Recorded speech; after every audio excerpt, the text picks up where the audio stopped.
Ladies and gentlemen, welcome to the Two Schmoes Show. You ever get the urge to go skinny dipping in a Bass Pro Shop? Every time I'm in one. Really? So there was this thought experiment, right? I had with a friend of mine when we worked at a grocery store. Okay, I want you to try imagining a store, right? Your ideal Hmm. store.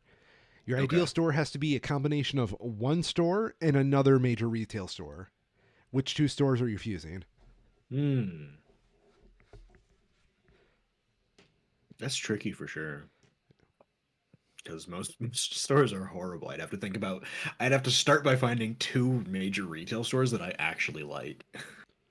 Okay, so I always say you can improve any store by mixing it with Bass Pro Shop. Only because Bass Pro Shop does have officially like what I consider to be the best layout Yeah, in any store. I suppose so. Now, I raise you this, right?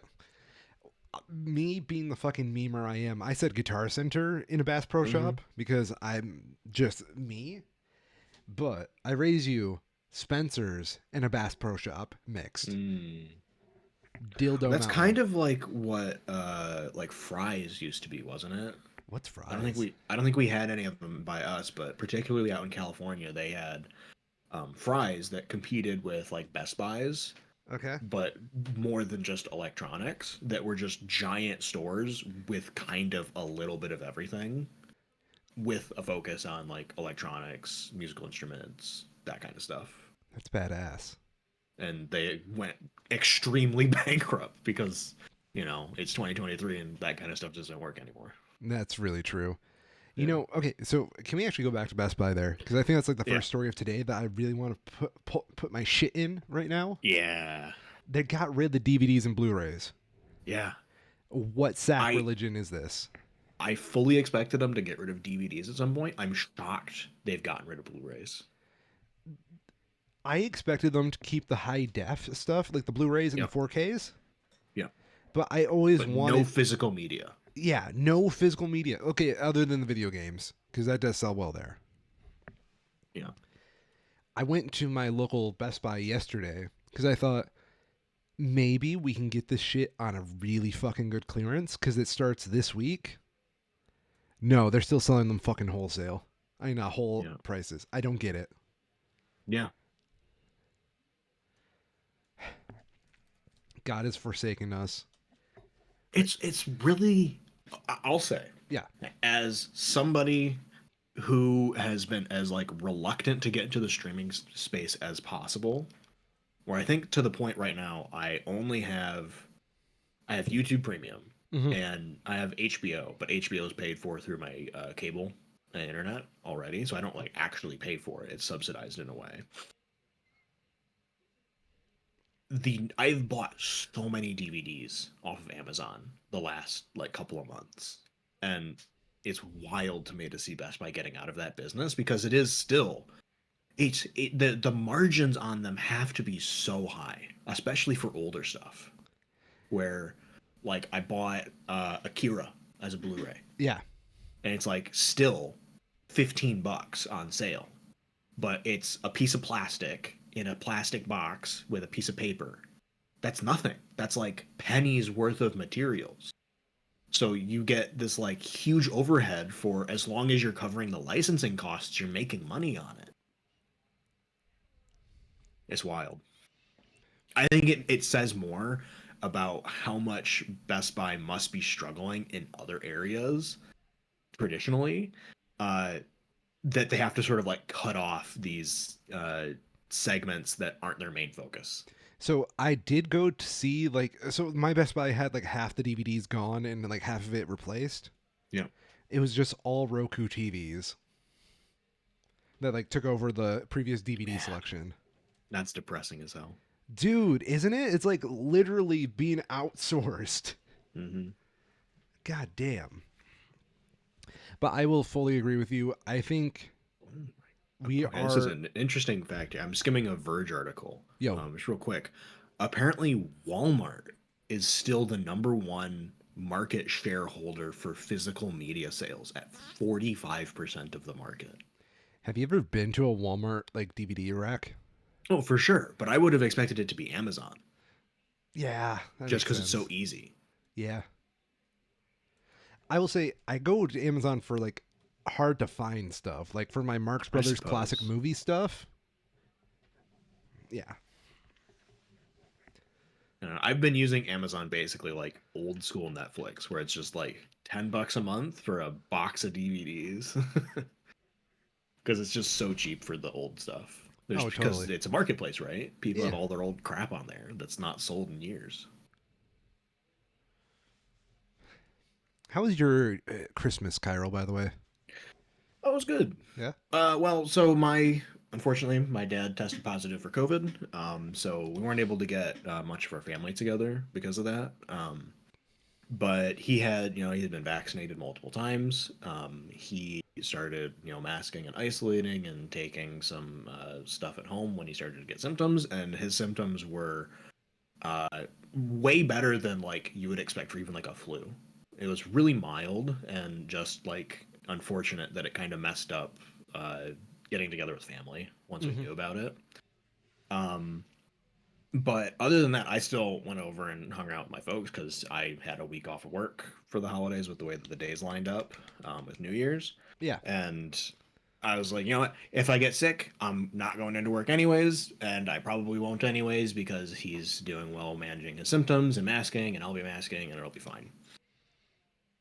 So that was all fine. That was nice to get to see them, but it did put a damper on it. But then I spent the 2 days before that and 4 days following that just cranking through my Zoids backlog.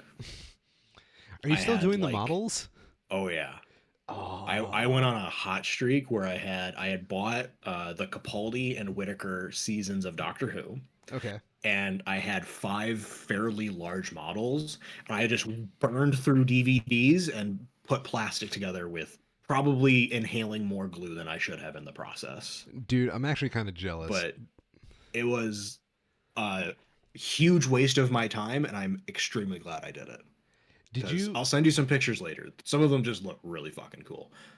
did you get like those fancy like Capaldi and Whitaker like complete series, like complete Doctor Who run Yes. DVDs? Those are Yep. cool. I do I like those. had the first two Yeah. from Tennant Eccleston and Matt Smith. Yeah. So I have the Capaldi and Whitaker ones now, and they make like a panorama, which is pretty cool. That's actually badass. Yeah, it's got like and it's cool because it starts off with like reds and blues Hmm. with Eccleston and Tennant, and then it gets, as you get into Matt Smith and Capaldi, it gets into like greens with the sort of like Aurora Borealis thing behind them with the various TARDISes. And then you get to Whitaker and it goes back to purple. So it's like incorporating the colors in their opening title themes in the box art. I really like that. It's really fun. And they weren't like particularly unreasonable either. I think I paid $10 per season. That's that's the beauty of DVDs, isn't it? Yeah. They're Like super cheap. you pay It's all ten just bucks. licensing. Yeah. And they're going to be good pretty much forever. $10 and they probably made like $9 worth of profit off you. Oh yeah, they almost definitely did. Well, it's weird though because they could have probably made more. The Jodie Whittaker seasons, it's like they had this idea in their head where it's like, okay, we're gonna put each season on 3 discs, Okay. and then they got to Jodie Whittaker's, and those seasons are like two, sometimes 3 episodes shorter than the others, and one of the discs I think only has 3 episodes on it. Oh It's jeez. weirdly short, and it's just like, yeah, you could have cut 2 whole discs out of this box and saved even more pennies. That's But they don't need to because it's literally pennies, so they don't care. I don't blame them. Yeah. How was your holiday? It was pretty rad. I got a huge ass griddle. Like my dad Nice. went all out. We just asked for a griddle because we just wanted to make some nice breakfast. Hmm. My girlfriend and I, and like we're given this box, and I'm kind of convinced it's a small TV. My dad just missed the mark. No, no, no. It's like it's the king of griddles, my dude. I Oh can't fit it yes. into my shelf properly. My Oh, that's fucking great. apartment can't house this thing properly. I will say I'm like at the point where my rent keeps going up and I'm getting closer and closer to that point. Just like, why don't I just get a mortgage? What am I doing paying this much to rent someplace? And I would love to get more appliances like that, and there's just nowhere to put them. It's like I have a toaster, I have a microwave, and I no longer have space for more things on my countertops. We're actually gonna upgrade a little bit here too, because we're actually about to get a cat. Oh, hell yes. Yeah. In fact, we are dead set on two of them. I'll show you them in our chat. Please do. Yes. Cats are cool. Could even say that they're cool cats. I'm just imagining Rin behind you right now with a gun. No, she is both asleep and deaf, so she can't hear what I'm saying. Poor thing. Uh, those are good cats.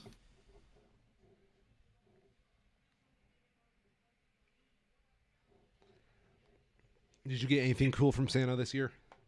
Um, I'll say it, the it's goofy. The gift that I'm the happiest with, because most of it's just like, yeah, I would like. I asked my parents like, hey, can you give me some jeans and some sweatpants that are like kind of expensive? And it's like, yeah, here's some jeans that'll last forever. It's like, cool. That's not exciting, but I'm really glad to have these. Um, my mom found me this book though that is what is it? Field Guide to the Field Guide to Dumb Birds of North America. I'm It's sorry. amazing. I know your Yes, family. I know you. That's like the most insert your last name here gift I've ever heard. it's perfect.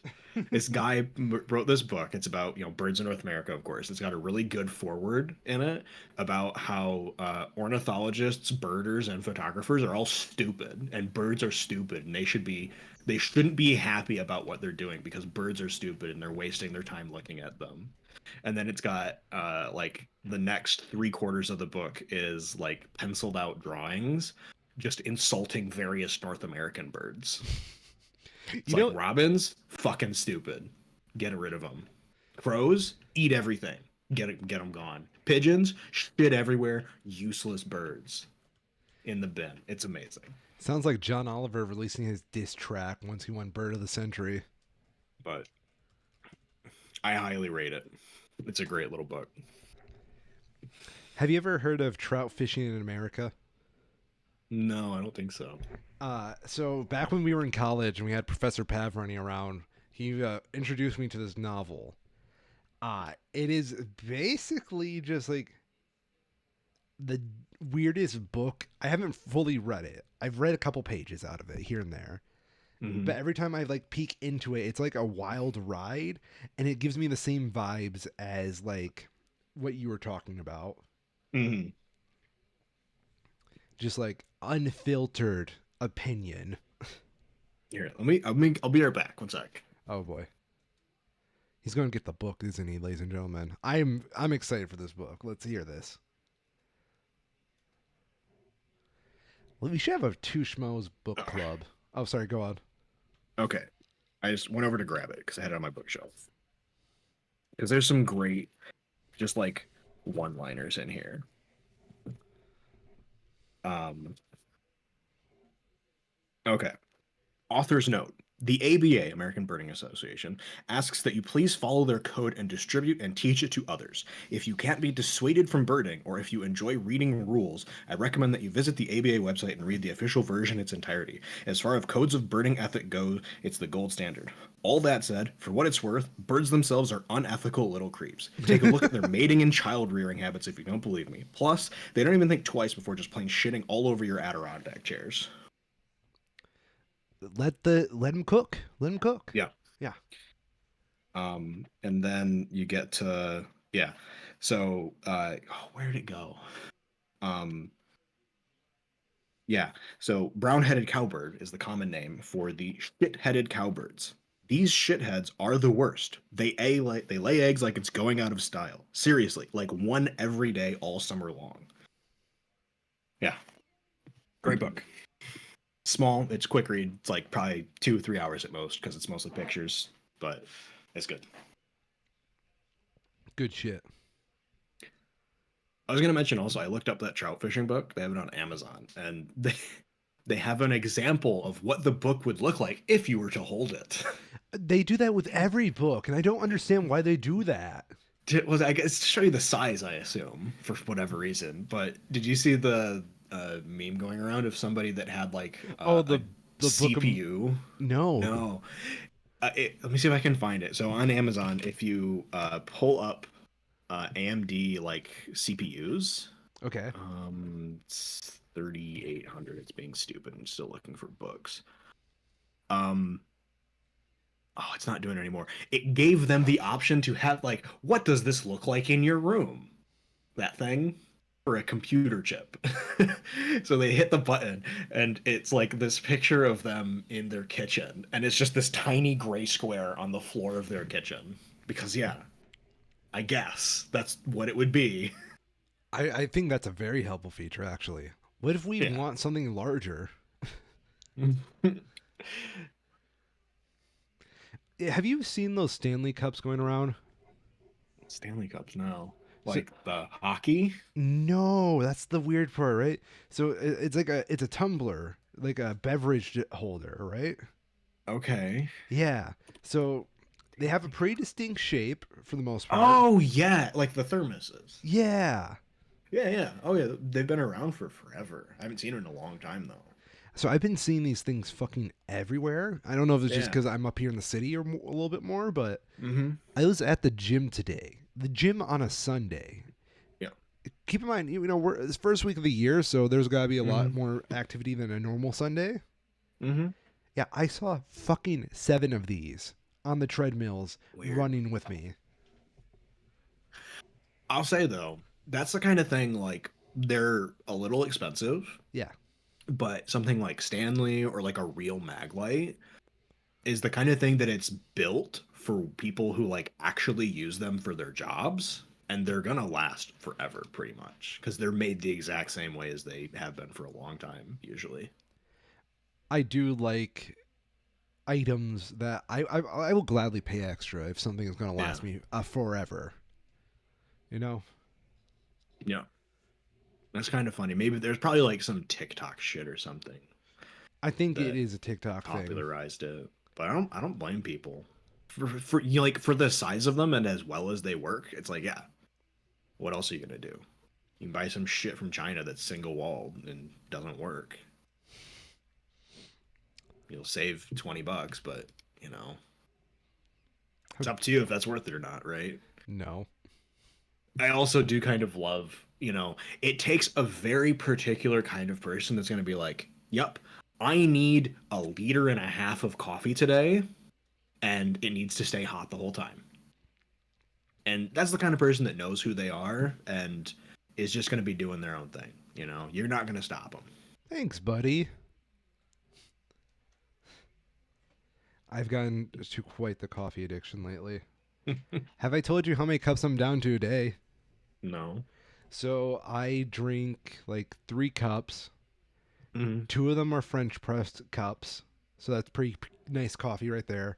Yeah. And then I have the. Did I tell you about the Nespresso machine? No, I don't think so.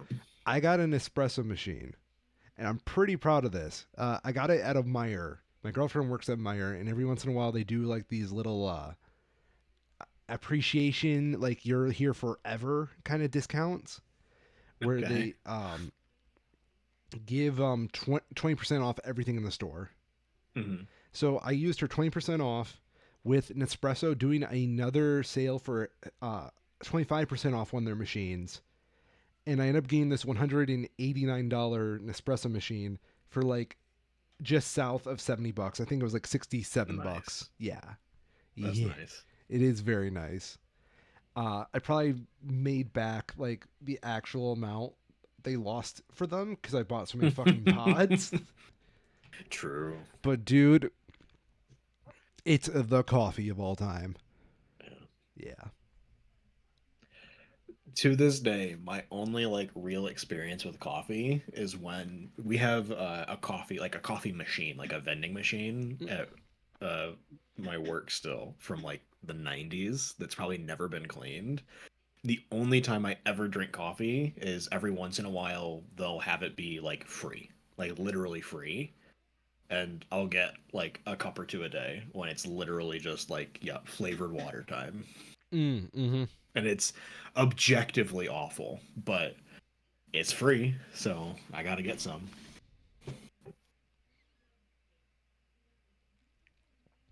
Surprised you don't get into coffee. It's No, chemistry, I the just got beverage. hooked on energy drinks too soon. You're right. I forgot. I forgot you're impure. Yep. In my opinion, right? Coffee making, as someone who has bought books on this shit, is basically just chemistry, the drink. Hmm. Oh yeah, for sure.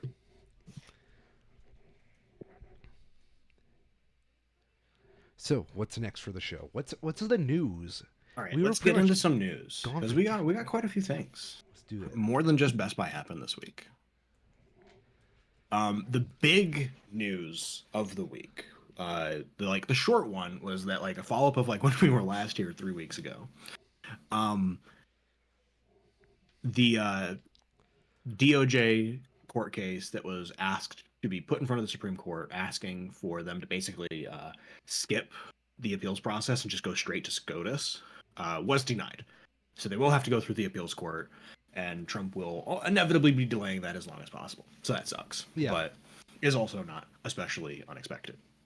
The bigger news, still involving Trump, that's been developing over the last couple of weeks have been related to 14th Amendment challenges that have been filed amongst various state courts, arguing that Trump committed insurrection on January 6, 2021, 3 years ago and a day from today, and that by his participation, he is disqualified from being able to hold the office of the president, and from that should be ineligible to appear on primary ballots in those states. In We particular, I want to say it's Colorado and Massachusetts for sure have had cases now where they have confirmed through their courts that they do not believe Trump should legitimately be on the ballot, and that is based off of additional constitutional process or election processes that they have baked into their state constitutions that reaffirm the 14th Amendment in just a local way. And then it goes in comparison to Michigan, where challenges were declined to be filed because of our state constitution not having a specific wording one way or the other. And all of this has culminated in this turning into a Supreme Court case, where the Colorado case in particular has been escalated up to that level in the first place, and the Supreme Court has basically confirmed at this point that their ruling on the Colorado case will be applied nationally. And God that damn. if they find that Trump is ineligible to hold the office of president based on the 14th Amendment in Colorado, that will apply in every state. He's gonna have to suck some serious dick. Hmm. Cause like, okay, And it has led to uh, a whole bunch of unhinged shit. like, Go. well, Yeah. can you please go on? Cause I am aware that this would summon a lot of unhinged shit. I got to see if I can find the actual quote here because Trump's F tier lawyer Alina Habba went on to Sean Hannity's show and said,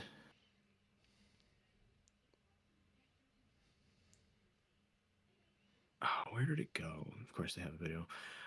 Okay, quote from Alina Habba here, being reported on per lawandcrime.com. Quote, I think it should be a slam dunk in the Supreme Court. I have faith in them. You know, people like Kavanaugh, who the president fought for, who the president went through hell to get in place, he'll step up. Those people will step up. Habba said, before appearing to catch herself, quote, not because they are pro Trump, but because they are pro law, because they are pro fairness, and the law in this is very clear. Fucking what? And I'll give her credit for one thing. The law on this is very clear, but it's not in Trump's favor.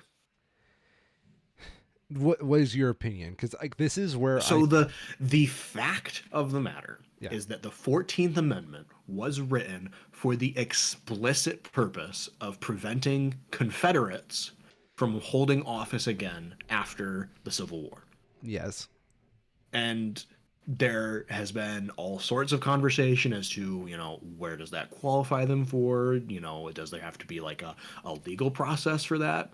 And I would strongly say that none of that matters. The clear intention of the 14th Amendment is that for anybody who engages in actions against the government, overt, actions, whether that be physical or by providing other sorts of support, including promotion of it and encouragement, like Trump clearly did, that should very clearly and plainly disbar them from holding office of any kind. But Kyril, Trump But the didn't. presidency's not an office. That's actually a lot better of an argument than I was going to make.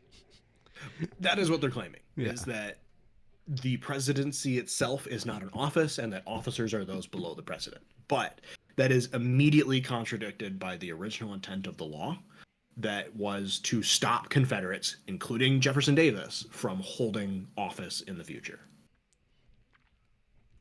But And Kyril, if they wanted to say that the presidency is not an office, they would have done that in some point earlier in the Constitution, where the presidency is very clearly included with other offices. hear me out, right?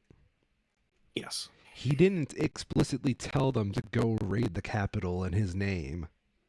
They just went running up there after his empowering speech rally, holding up his signs because they felt like it. Have you ever seen a BTS stand?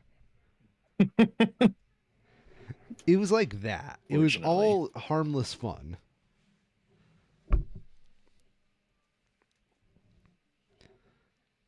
Sorry, my monitor's acting weird here, so I'm a little bit distracted while I try to figure out what the hell's happening. Oh boy. I'm What's it getting doing? weird. I'm getting weird lines in. Oh god, it reset my monitor layout. That is cringe as hell. Go over. How is it? Wait, what? That's down from that. Okay, I don't know how this is going. And that also didn't fix it. Great. I love technology. Would you like to see how it looks in your room? No. Did you get a little static in the hard drive, my dude? I don't know what's happening here. That's just weird. It's got like little like horizontal lines that are appearing in the icons. Just the icons? Yeah. Like I have a bunch of Rotten Tomatoes tabs pulled up, Yeah. and the little red tomato has like yellow lines in it. That just means he's no longer ripe. Yeah, I guess so. He's a rotten tomato, if you will. Okay, I'm going to stop. So that didn't do anything, so I'll turn that off again. It's going to ruin everything again while it has to try to reset. Oh no, don't do that. NVIDIA, please don't do that. What did NVIDIA do? A little while ago, I had my monitors set up as vertical, and they're not vertical anymore. But it just made them vertical again, except they're now sideways. This is supposed to be a quick fix. God damn it. So, 1 second. I'm going to pull up the systems issues and put it in the. I see if I can, like, God, this is like the ultimate challenge. I'm trying to, like, move the wrong way. Why is it doing that? I don't know why it's doing that. Maybe it's a Chrome thing. Oh, it's all the wrong direction. Because I have to try to, like, move a web page up and down by moving left and right. Okay, I think it's a Chrome thing. That's very annoying. I'm not done yet. You can't fix it yet until I pull up the actual image into our thing. There we go. No, I've not fixed it. It's still all messed up. Oh, it's nice and crusty. There we go. That's what we needed. There we go. I'm gonna rotate. Yeah. Now the audience at home knows how much power I do have during the show. I can change the background image if I choose to. And then I gotta change setup. God, don't buy multiple displays, kids. It's cool for like 2 minutes, and then you have to set it up, and it's awful. Mm, yes, I want to keep it NVIDIA. Useless. I don't even Today's know how episode of it the Two would Schmo Show is do sponsored that. by NVIDIA. Like this weird ghosting, I don't understand. I'm gonna be right back. Let I'm gonna me. refill my coffee. Yeah. Gonna pause the show as well. 1 hour later, ladies and gentlemen, and we are not fixing this. Nope. Not today. Oh well, Longer problem than that. longer problem than that. But you know what else is fucked? Apparently, in Illinois, I believe it is, in order to appear on their primary ballot, you have to sign a thing, and it's been around for decades now, apparently, that says you have not committed like insurrection, basically. Are you serious? That's amazing. And like Trump refused to sign it. So isn't that an Trump initiative? did not sign Illinois loyalty oaths that says he won't advocate for overthrowing, excuse me, for overthrowing the government.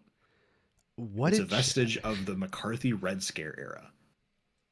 It is not mandatory, but has been signed by candidates for decades, including by Trump in both 2020 and 2016. I thought this guy was about law and order. Yep. God damn.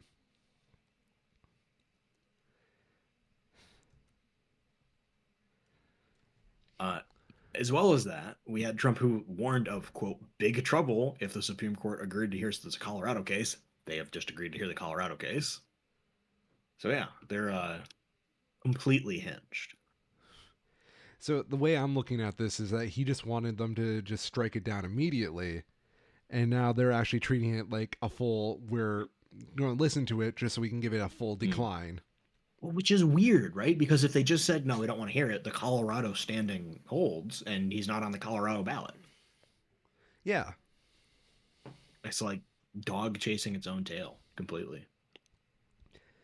I think it's a little bit funny to think about Trump's like whole like career here, Mm-hmm. because like he basically was just a celebrity like arm puppet for the RNC for a while, just to Mm-hmm. get what they Pretty wanted, much. load up the Supreme Court and whatnot. And now he loaded up the Supreme Court, and they legitimately might just throw him away at this point. Yeah. Yeah, it'd be pretty fucked up, but I think it'd be hilarious. I don't know. I hope they do. It's the kind of thing that probably should have been left like to the discretion of, these states for the purposes of their primary elections, right? Yeah, Because the elections are, you know, held by the states. That's in the Constitution. So it's kind of weird that the Supreme Court is just like, yep, we're going to take this thing up and it's going to apply nationally. But I don't know. It's quite bizarre. I agree. You In wanna? other news, I was about to say, you want to place your bet on what they're going to say? I would be surprised if they say, like, blanket, Trump cannot be elected president. I'd be shocked if that's the result. I I'm really, sure they'll find some way to wiggle out of it. oh, I'm sure it's a real nut up or shut up moment, and I think they're realizing they Yeah. can't nut up.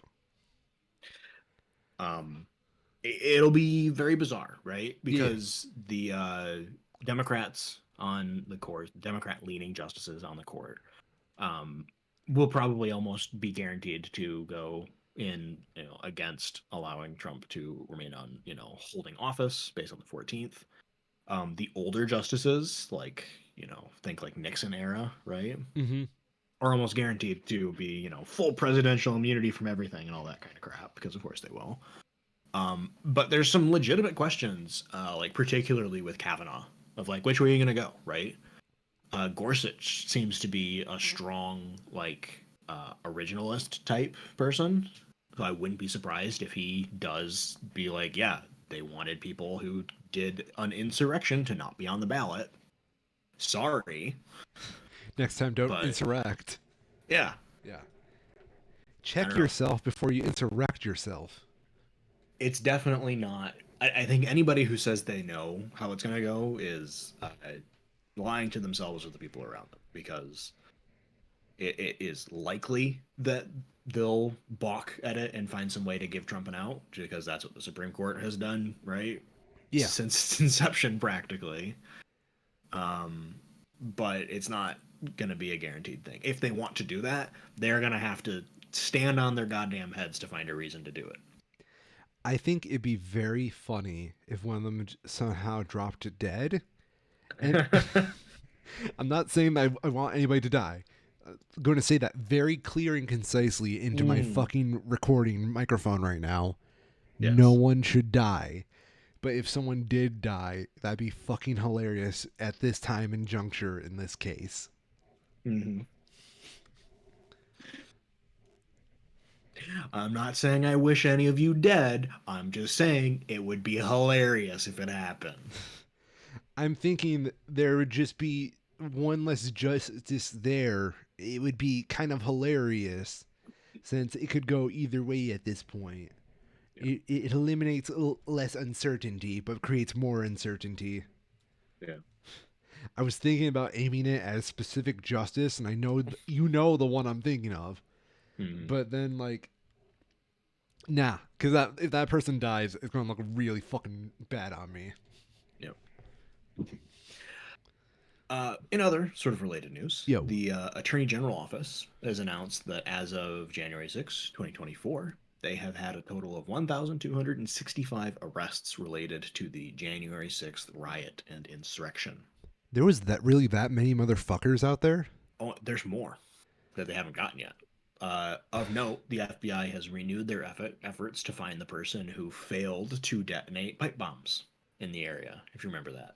I do remember that. Um, that individual is still unknown, and there is a pretty substantial reward of $500,000 for information leading to their arrest. Um, but yeah, there's still plenty of people who have not been identified yet, and that was one of the things that was really shady and just generally scummy about. I can't remember who there is. The current Speaker of the House, Mike Johnson.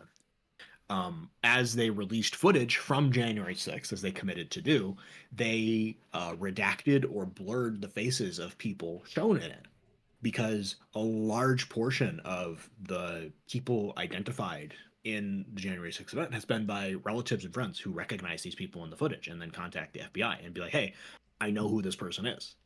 They're my, cousin or whatever.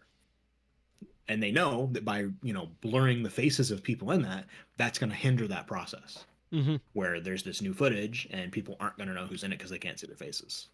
And then that hurts the FBI because then the FBI doesn't know who they are either. But yeah, there's still plenty more to go. They've gotten a lot of the major ones, but there's still quite a few people who, people who are known to have been there and like, person who planted pipe bombs, person who tampered with, such and such thing, who they've not definitively identified yet.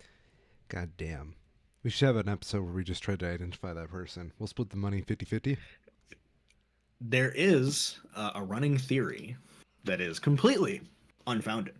There's no chance at all of it being true. But I do think it's interesting enough to share where uh, people have compared the shoes of the pipe bomb person and their gait, and as a result of that, claim that it might be Marjorie Taylor Greene.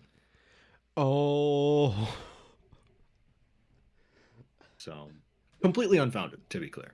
Like these are very unscientific measures, right? Person who has a pair of shoes and has a certain way of walking, kind of, is hardly definitive. But uh, as like a bit of a sort of like perverse fantasy, like yeah, that'd be one way to keep him out of holding office. It's pretty appealing.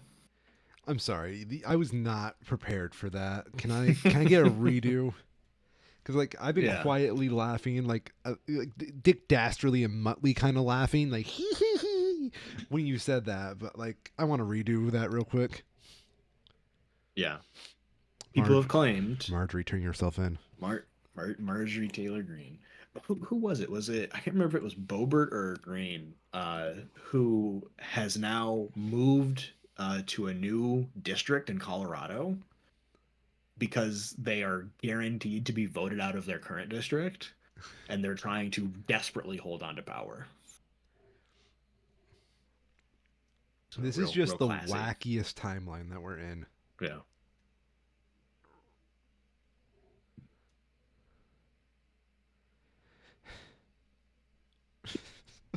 So, keeping Yo, on the theme there, yeah. Marjorie Taylor Greene has been served a fine for illegal fundraising. What you been doing? Per a letter from an FEC attorney, they have 30 days to pay a $12,000 fine for illegally fundraising for the Stop Socialism Now PAC in 2020. The lawmaker agreed to appear in advertising for the super PAC, asking supporters for donations to finance the Georgia Senate runoff elections in January of 2021, and then shared the clips on her Facebook account or on her accounts on Facebook and Twitter. Um, The ad then cuts to an on screen text with a link directing to a donations page, encouraging viewers to rush their emergency donations of 5,000, 2,500, 1,000, etc. right away, and stating that we must re elect Senators Kelly Loeffler and David Perdue and keep Georgia red. Uh,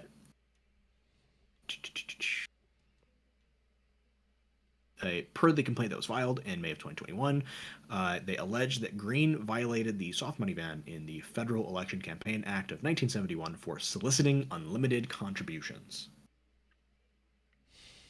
And that is what she was fined $12,000 for. She has 30 days to pay the fine. But, the election fraud is coming from the people on the left.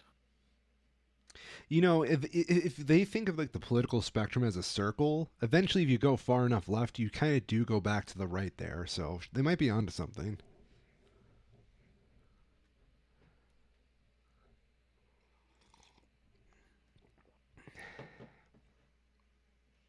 How did we get this Uh, far with her? Sorry. well, I was going to say the other side of it, I have some Bogart news too.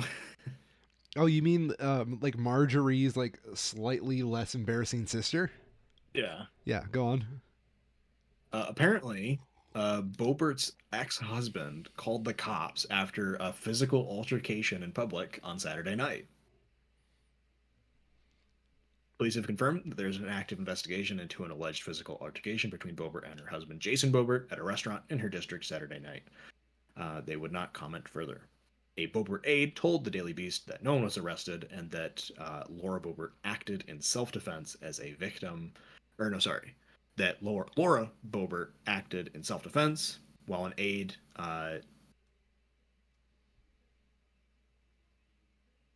Sorry. While the aide also commented that Jason Bobert, the ex husband, called the police claiming to be a victim of domestic violence. I believe that. Lauren Bobert denies any allegations on her part. How is Laura Berbert? No, I'm gonna call her Berbert. How is she not a sex offender? Wasn't she the one? Oh, let me double check before I Masturbating in the middle of a theater, like masturbating. Yeah, Yeah, was that her? that was her. Yeah, she should be. Yeah. Fucking nasty. How do you get off on fucking Beetlejuice of all things? Yeah.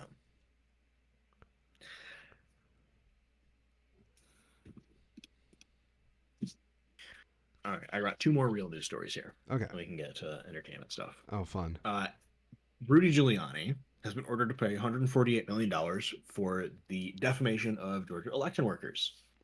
Yay. In the Good. wake of that, he has now filed for bankruptcy. And in his bankruptcy filing, he proves that he has learned nothing. What do Let me you see if I can get do? the full quote here because it is uh, absolutely incredible. Uh, Quote from Rudiani's bankruptcy filing. Quote, the debtor believes the outsized judgment is unreasonable on its face and does not reflect the true damages, if any, suffered by plaintiffs. The debtor expects to be successful in having the judgment modified or vacated, as such a substantial reduction in the Freeman claim would render a substantial benefit to the debtor, his estate, and his creditors. So, in filing his bankruptcy, he believes that the defamation judgment was both unreasonable on its face and has questioned whether any damages occurred. Never mind that that was the whole point of what the bankruptcy case found. It found that damages happened to the tune of $148 million. And it's like, even more timely because we also had some updates on Trump's rape case in New York, where on appeal they found. Let me pull it up real quick because I don't want to, I don't want to get the words wrong. I know the gist of it, but it's been a few days. Um, yeah, a judge has granted Carroll's motion to prevent Trump from relitigating the rape case again, and that applies in Giuliani's case because they found him guilty of these charges in a civil court. Not guilty of these charges, right? Liable in a civil court. Mm. You can't redo that again. It's done. And Carroll was able to successfully sue Trump again after they found Trump raped Carroll and caused damages to her that were given compensation for. Trump then made the same claim again, and he got sued again. Rudy is now setting himself up for the same thing. Person in some of the comments on this post sums that pretty well. Come on, Rudy. You're not supposed to defame the people you just got ordered to pay $150 million for defaming. It's not a difficult concept. Unless you're Rudy Giuliani, in which case it seems like it is. Rudy just thinks he's the victim now, so he's allowed a freebie. Yeah.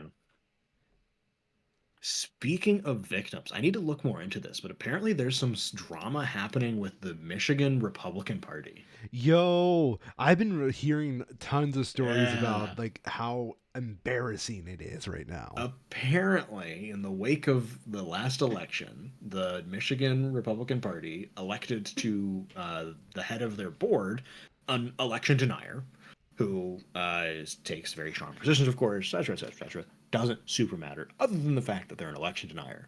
This year, in their election for who is the board, they elected somebody else, and she is now refusing to vacate the position.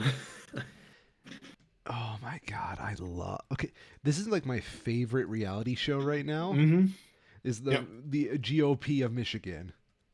It's remarkable. And on top of that, they're $500,000 in debt.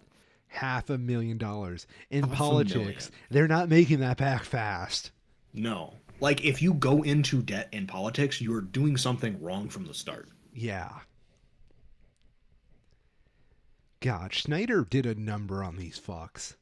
Mm. It's pretty incredible how shattered they are. I'll say, though, we also have, the Michigan Republican Party, lowest it's ever been.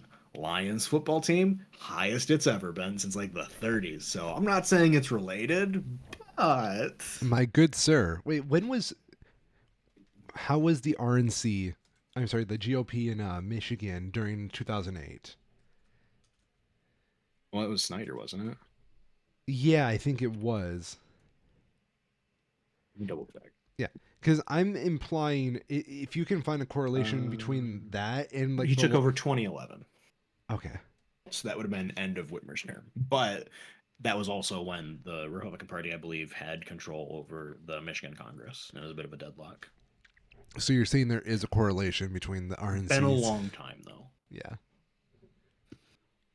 I am like fairly excited, though, that possibly this would be the first time since the modern incarnation of the NFL playoffs where the Lions are in the playoffs and have a chance to win a playoff game.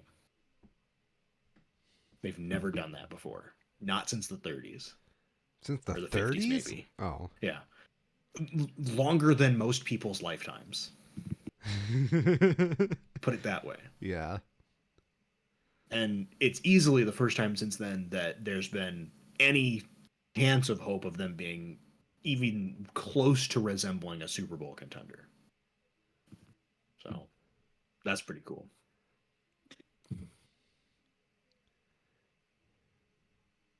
But let's talk entertainment.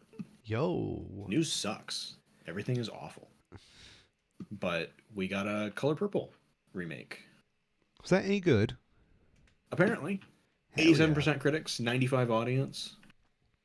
TLDR on Rotten Tomatoes is that building on the legacy of the previous film adaptation while incorporating elements of the stage musical, The Color Purple is a crowd pleasing testament to resilience in the face of drama. Good shit.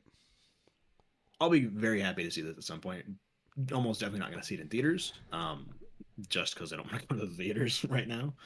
But it looks, from what I saw in the trailers, to be exceptionally well put together. And this sort of like genre of like movie turned stage play or turned stage musical turned movie musical has a surprisingly strong history of relative success. So I'm interested to see where it goes, how they've done it at least, right?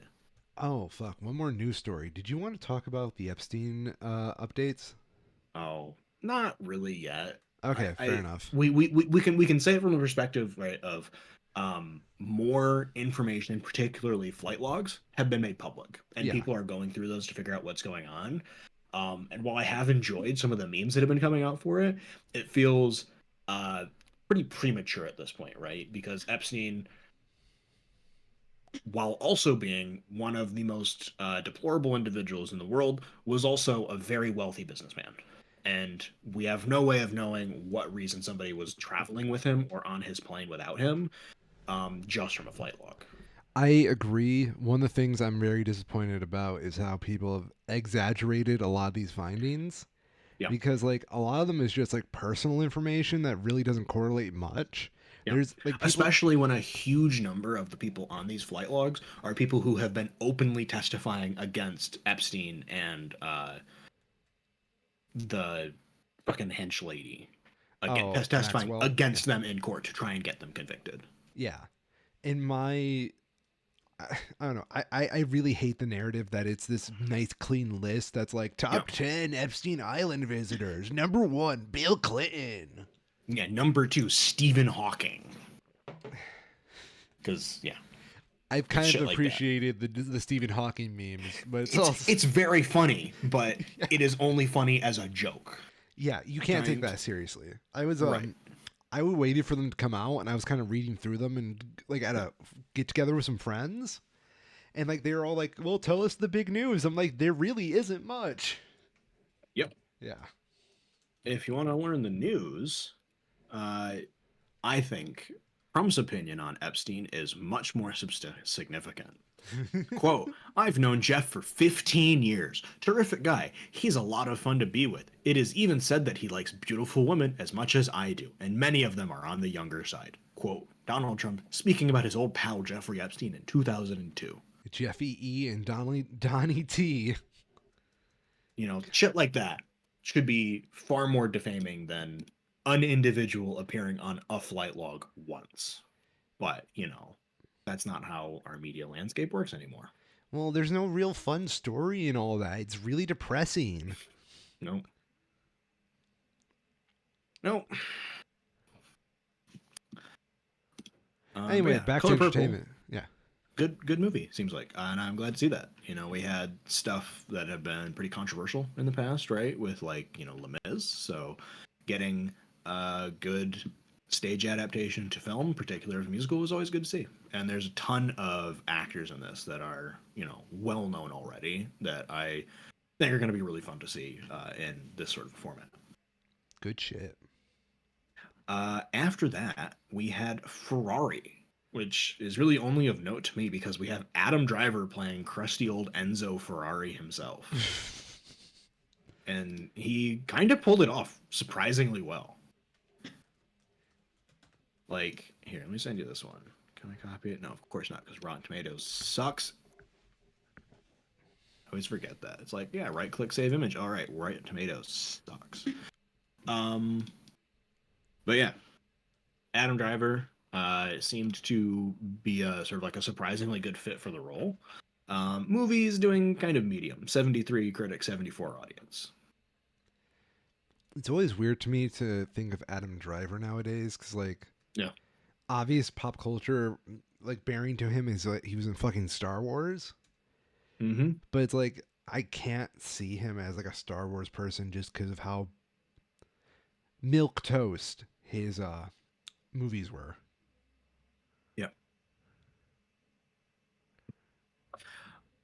I'm gonna save one for a little bit later. Cover the rest of these first.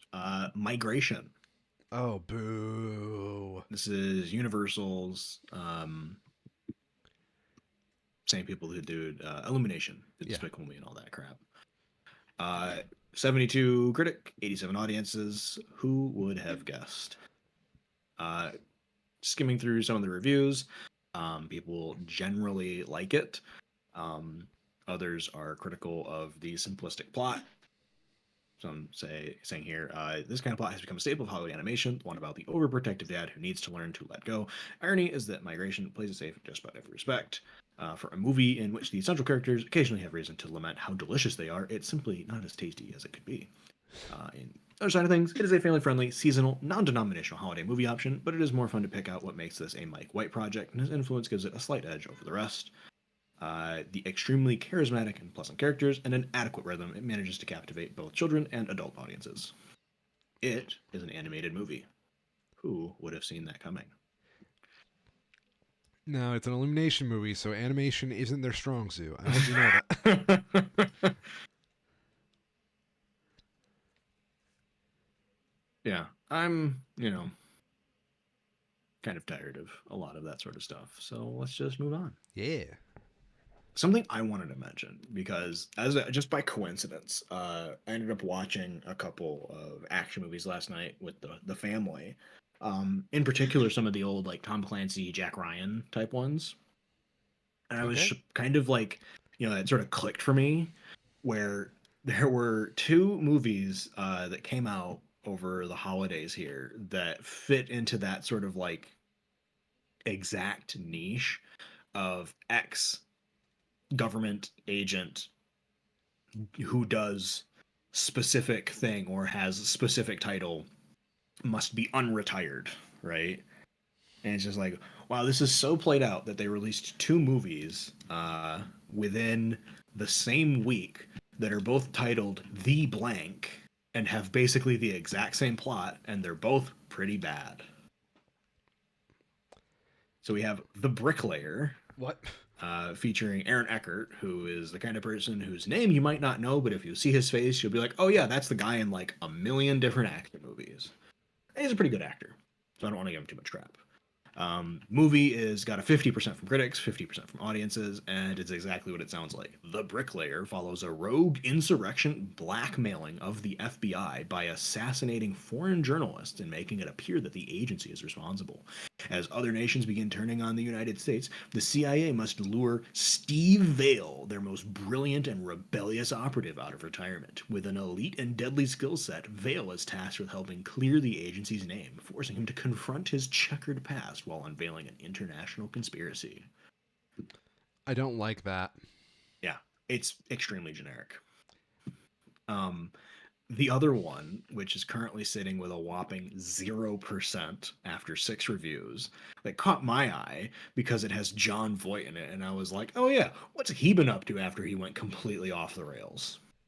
Well, what has he been up to Turns, since he went off the rails? turns out it's The Painter. An ex CIA operative turned painter is thrown back into a dangerous world when a mysterious woman from his past resurfaces. Now exposed and targeted by a relentless killer in a rogue black ops program, he must rely on skills he thought he left behind in a high stakes game of survival. That is really fucking stupid. Yep, extremely generic. I was just mostly amused by the fact that they were named almost identically. Coming soon Like, to a theater near you. you could literally exchange the movie's titles because the fact that the dude's a painter doesn't matter. Like maybe he makes brick sheds in his spare time instead of paints. It literally doesn't matter. They could be completely interchangeable and no one would know. When a rogue insurrectionist is off doing pipe bombing shit. One podcast host comes out of retirement to go catch this insurrectionist. This is the Schmo. And for our last The Blank to talk about this Oh week, no. we have to talk about The Beekeeper. What the fuck is the Beekeeper? Oh, it's Jason Statham's latest thing. Who's Jason Stave? Really? Yeah, I okay, so I will say Fast and this. Furious movies. Yeah, He's the British one. yeah. I don't know who he is. Expendables. Here, can I? Yes, I can copy that. You recognize him? It's Jason Statham. He's been around for action movie stuff for like forever. Yeah, I don't. That Start. looks like Woody Harrelson if he like took a bath more often. Okay. He, I guarantee you, if you had video of him, you'd be like, oh yeah, I know who that is. He's got a very recognizable voice. He's been doing action movies in the same vein as like all of the action movie people that you think of, I'm looking right? him up right Do now. you know the movie The Expendables? I know of Where it. it's I've like, never let's seen take all it. of these action people from like the 60s, 70s, and 80s and put them together into The one midlife action crisis movie. movie. Yes. Yeah, he's one of those guys. I can't believe I'm saying this right now, but I've looked over his like filmography in Google. Yeah. Only one of these films I've fucking seen. Do you care to guess? Which one's that? Fucking Romeo and Juliet. Really? Yeah. You haven't seen the Fast and Furious movies? I've never seen a single Fast and Furious movie, and at No. this point, I'm a little too scared to jump I mean, in. that's fair. He got mostly known for Crank, Mechanic, Transporter, which are just like super schlocky generic action movies that performed above their budgets. I was about to say it's before they discovered the word "the." Yeah. Well, no, they still have the that's the Transporter. I just omitted it because it's Fair cringe. enough.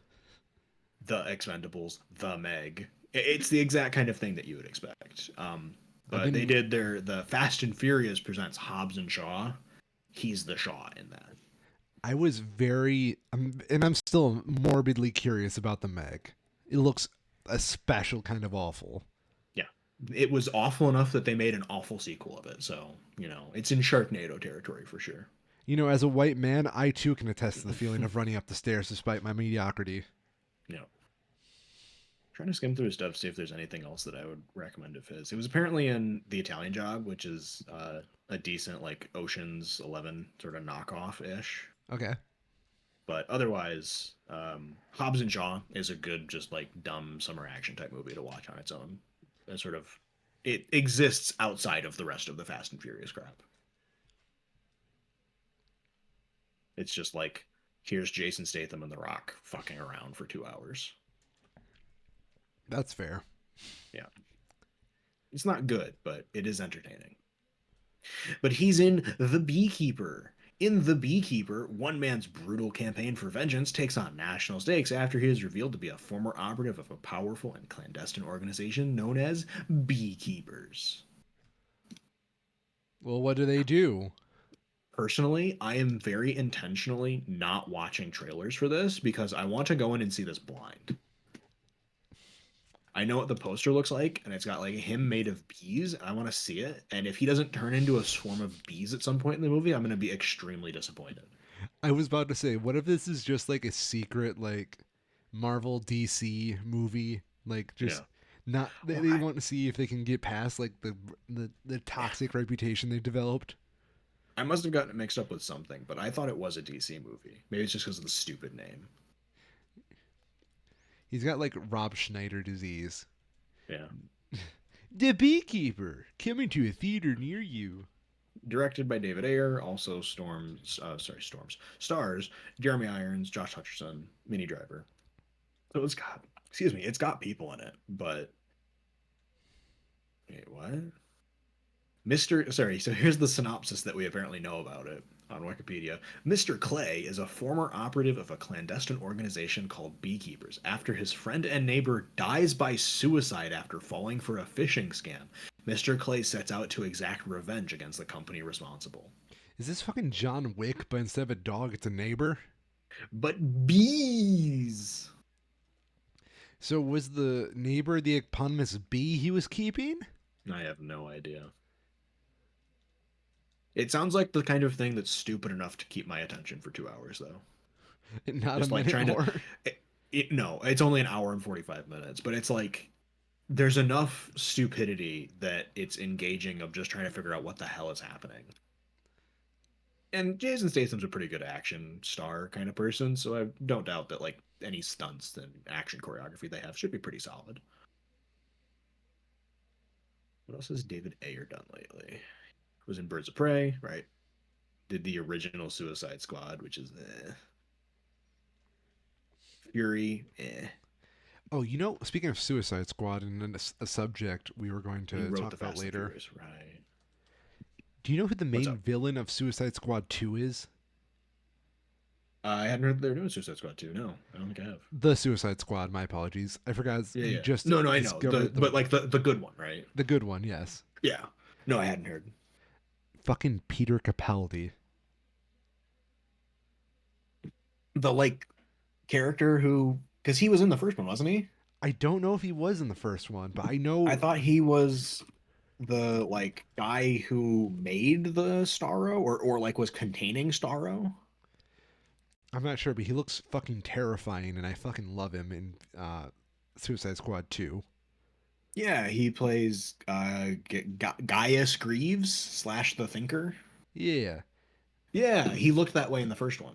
I didn't realize he was in the first one. That's really Yeah, fucking he's weird. not in it for very long. They like kidnap him and are like, take us to your lair, and he's just like, sounds like a bad idea, but okay. And then it turns out it was a bad idea, and it's assumed that he gets killed during that. So that's kind of like jokes on you. I didn't actually die, kind of thing. What the fuck? But he's yeah, he was the not the main bad person of the first one, but definitely one of the bads. Oh well, okay. Never mind. Go back to our regularly scheduled program. Yep. Aquaman and the Lost Kingdom. Never mind. Let's go back to Peter Capaldi. I fucking love that man. We will return to Capaldi very shortly, believe me.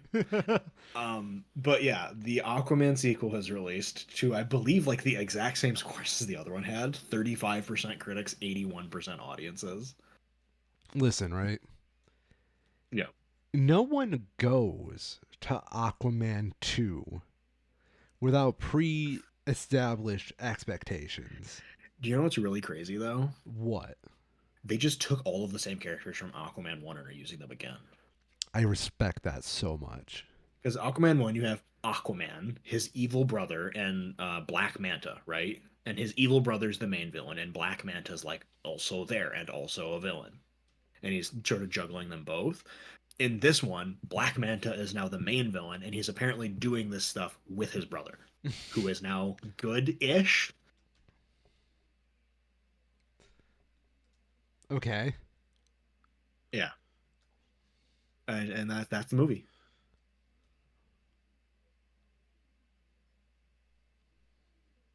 It's it's doing numbers all right. I'm curious. Let me look this up. Let's get a budget. Does Wikipedia have the budget? Wikipedia does have the budget. That. Oh no, sorry. This is the first Aquaman. I want the sequel. Wikipedia. Yeah, okay, that's what I thought. Let me pull up that other one then, because that is kind of wild. I guess inflation is a thing, but they spent more on the sequel than the original of an Aquaman movie. First Aquaman grossed 1.1 billion. Okay. This one is apparently at about 334 million after a budget of 215 million. So it's like barely breaking even with advertising and all that. Good thing they're rebooting their universe. Seriously? What? I gotta double check this. Okay, that's a bit of a stretch. On the Wikipedia page, it's like, with a budget of 205 million, it's one of the most expensive movies ever made. And it's like, technically on the list, but it's 57th. Tied 57th with Tenet. So it's like, yeah, this is an expensive movie relative to the industry at large, but compared to like other superhero movies, it's $50 million cheaper than Black Widow. It's doing fine, I think. It's probably doing as best as an Aquaman movie could. Right. What else is on here that was kind of like a stinker? I'm curious. Oh my God, John Carter had a budget of $264 million. John Carter. John Carter. Do you even know what that is? That's like that movie they tried turning into a franchise back in the 2000s, right? Yeah. That Yeah, was 2012, where it's like space-ish. yeah, space ant people or something like Yeah, that. was not good. No, Justice League had a $300 million budget, but it made that back, unfortunately. Didn't deserve to.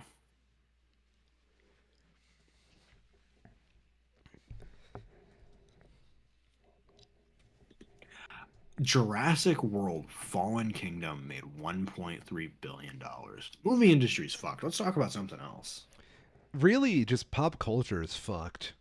This just makes me sad. Let's talk about Doctor Who, because that's more interesting right now. You know, it's a good time to be a Doctor Who fan. It is. We are Doctor so Who fans are eating back. good. Yeah. So, for those of you uninitiated, uh, back in college, Kyril and I were roommates. And I Hmm. remember one of the first things we ever did together was we sat down and watched the 50th anniversary special. Yeah, Good shit. that was a good one. That's a good series. Yeah, like the 50th anniversary. Did you hear how that was almost a disaster? Oh, I believe it. So, I mean, like, like it's easy enough to just look at every other special like that they've done and be like, oh yeah, yeah, apparently they didn't have any doctor actors signed on at first for like the first like half of the production. oof, So it was originally almost going to be just Clara going on a solo space adventure trying to find the doctor. yikes. Yeah, dude. Like that does have potential, but that would also be pretty horrible, especially if the climax is that she doesn't find the doctor. There's an hour and a half of Clara and the TARDIS fucking up. So where do we start with this? Because I think we have to kind of introduce the concept of Doctor Who a little bit to this channel and this Sure, yeah, podcast. yeah. So I'll start with my backstory a little bit because I'm a big Magic the Gathering fan. And Hmm. earlier this, I guess not earlier this year, in fall of 2023, they did a collaboration between Magic the Gathering and Doctor Who to release a series of commander decks based around the various sort of like time periods of the incarnations of the Doctor.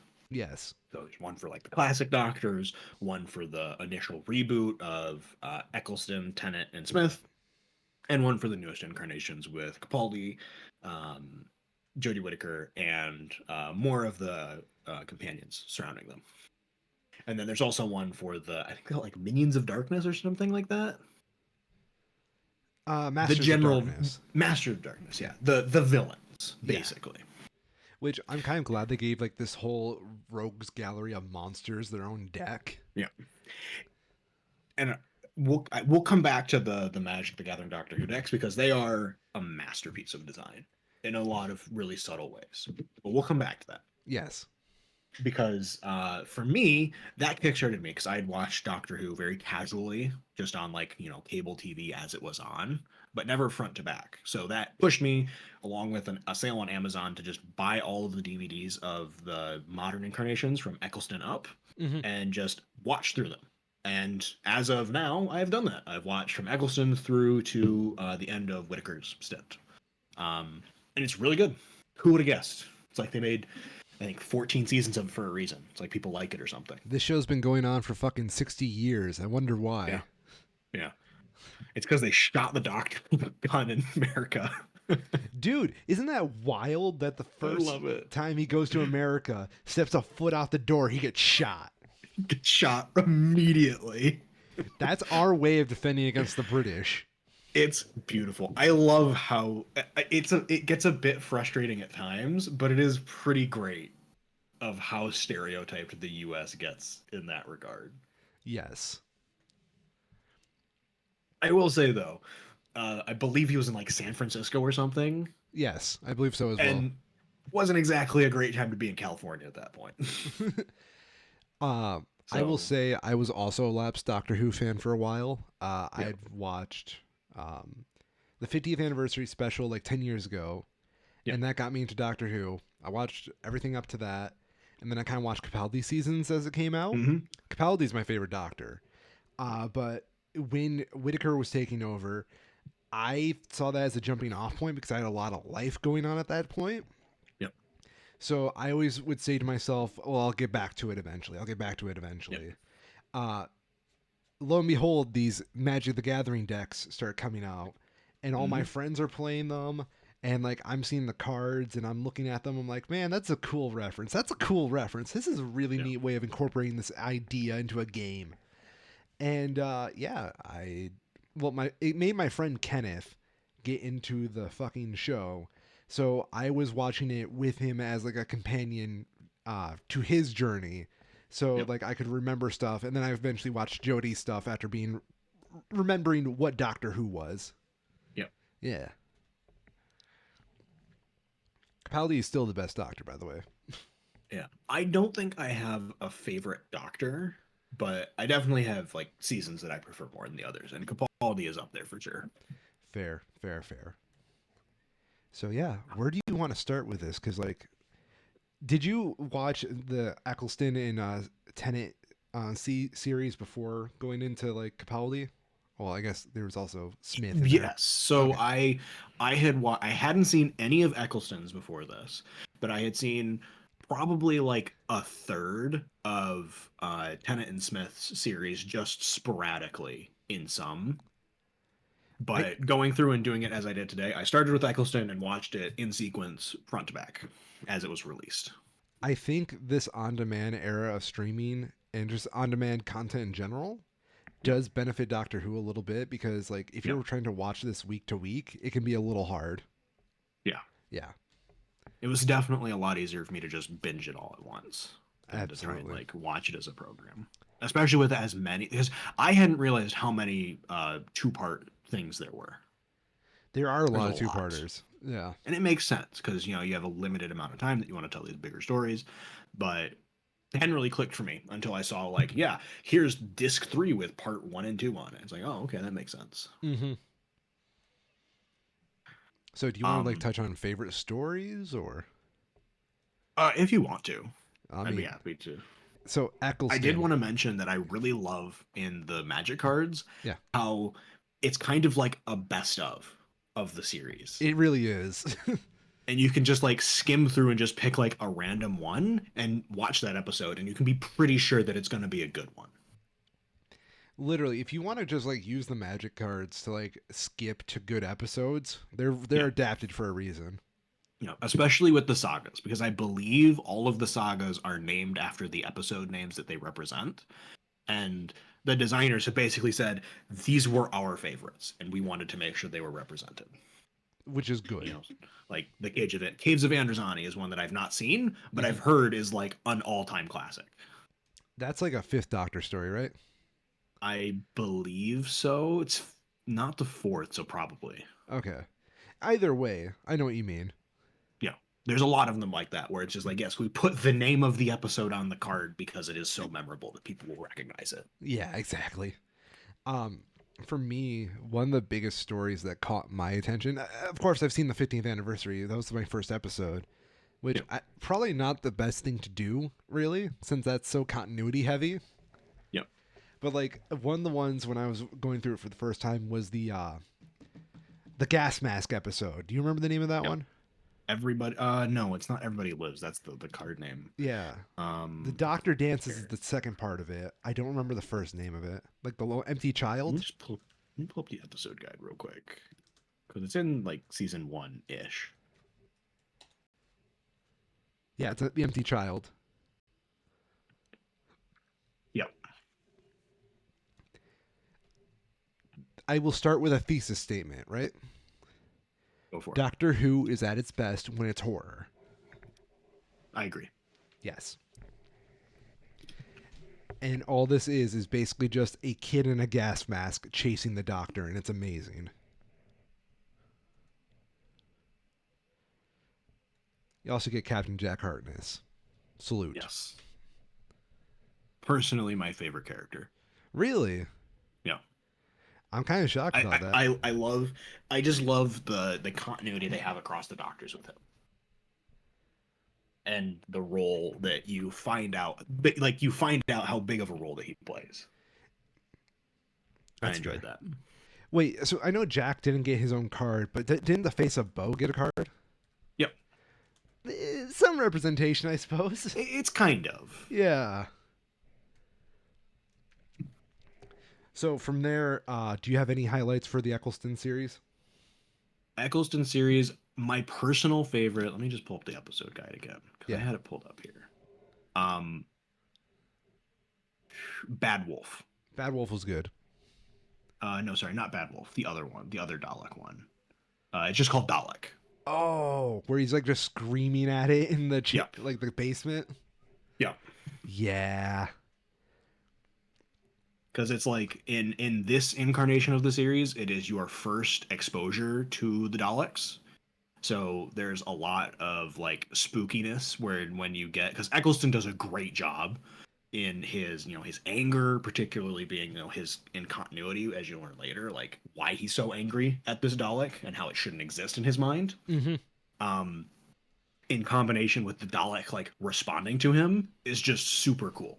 And the climax of it, where like the idea of an alien finding out like what their role in the universe is compared to what they are and being so distraught over it that they kill themselves goes so hard and says so much about the Daleks as a race. I really wish like I would have gone in without knowing what a Dalek was because like Yeah. to me there's nothing better for like an introduction than this episode. Hmm. It is just it's a good It's setup. excellent. Yeah, it's beautiful. Especially like if you have that knowledge of like not knowing what a Dalek is and you see the doctor freak out, you're like, "What? He doesn't do this. What does he why does he do Yeah. this?" Uh Uh, but then yes, the season finale for that is also like an all time yes. where the whole it's unfortunate that that season gets cut as or Eccleston's tenure in general got cut as short as it did because it you can tell that there's a lot more to explore with that iteration of the Doctor. Yeah, I agree as well. I really like Eccleston. I probably put him in my top 5 doctors. Mm-hmm. What I love about the role of the doctor is it's so different depending on who you get. Yep. Yeah. But that all feels like the same character. Yep. Going into season 2, Yo, easy standout for me is the Impossible Planet and the Satan Pit. Satan Pit, I will go with that. Yep. Like Yeah, because they're part 1, part 2. David Tennant throwing fucking Satan into a black hole. Yep. Goes hard. It's metal It's as good. fuck.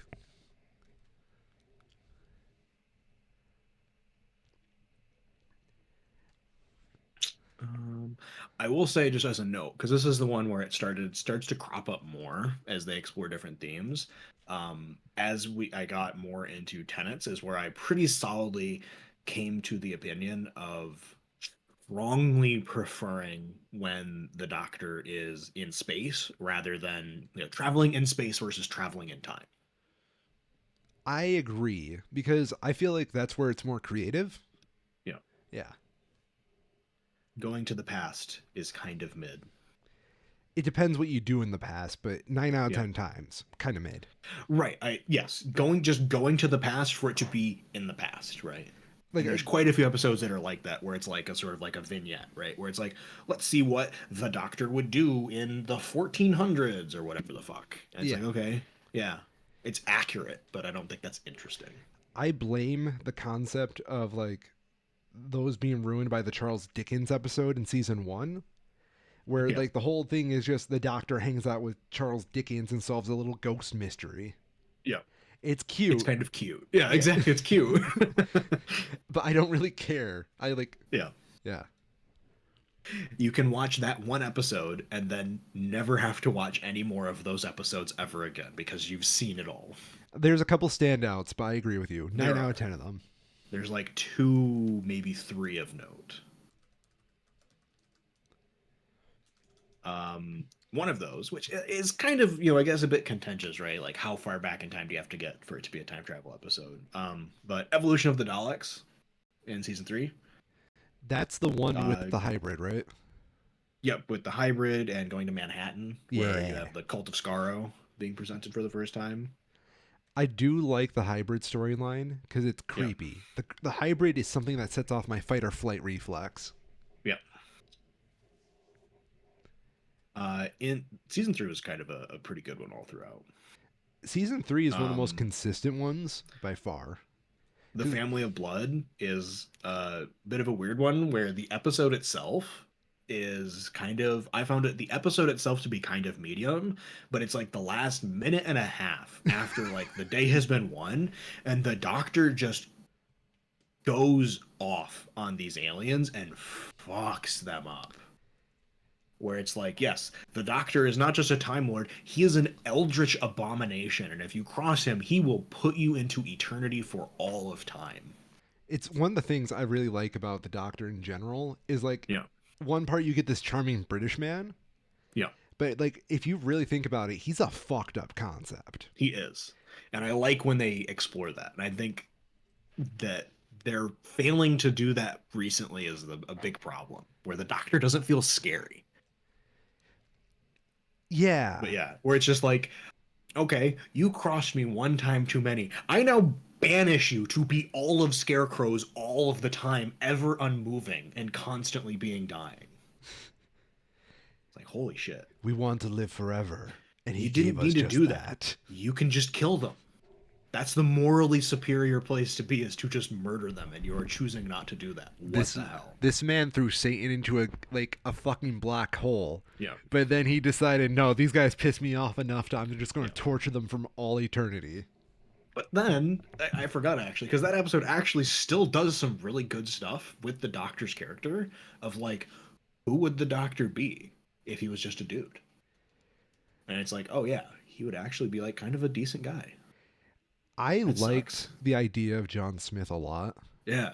It's really good. It's really effective from contrasting John Smith as just this like genuinely good person with like good person on the inside who has to be a soldier versus the doctor who is good person on the outside but is kind of horrible internally and struggling. Yeah. Well, because like the big thing that like they want you to remember with like Eccleston, Tennant, and Smith, this is the Yep. Doctor who killed everybody on Gallifrey, Yep. like his home planet. He killed everybody he knew and loved, Yeah. and they want you He to was know yep. He's not a good dude. he's not a good dude. He is struggling real hard to be a silly British man. Yeah. Yep, yep. Season 3 also has Blink, which is, probably one of the best known episodes. Um, Honestly, Blink did some serious damage to me as a person. yeah. Like, because I never realized how much I think about that episode subconsciously. hmm Yeah. I'll say it's a very good episode. I think overrated though. You think overrated. Okay.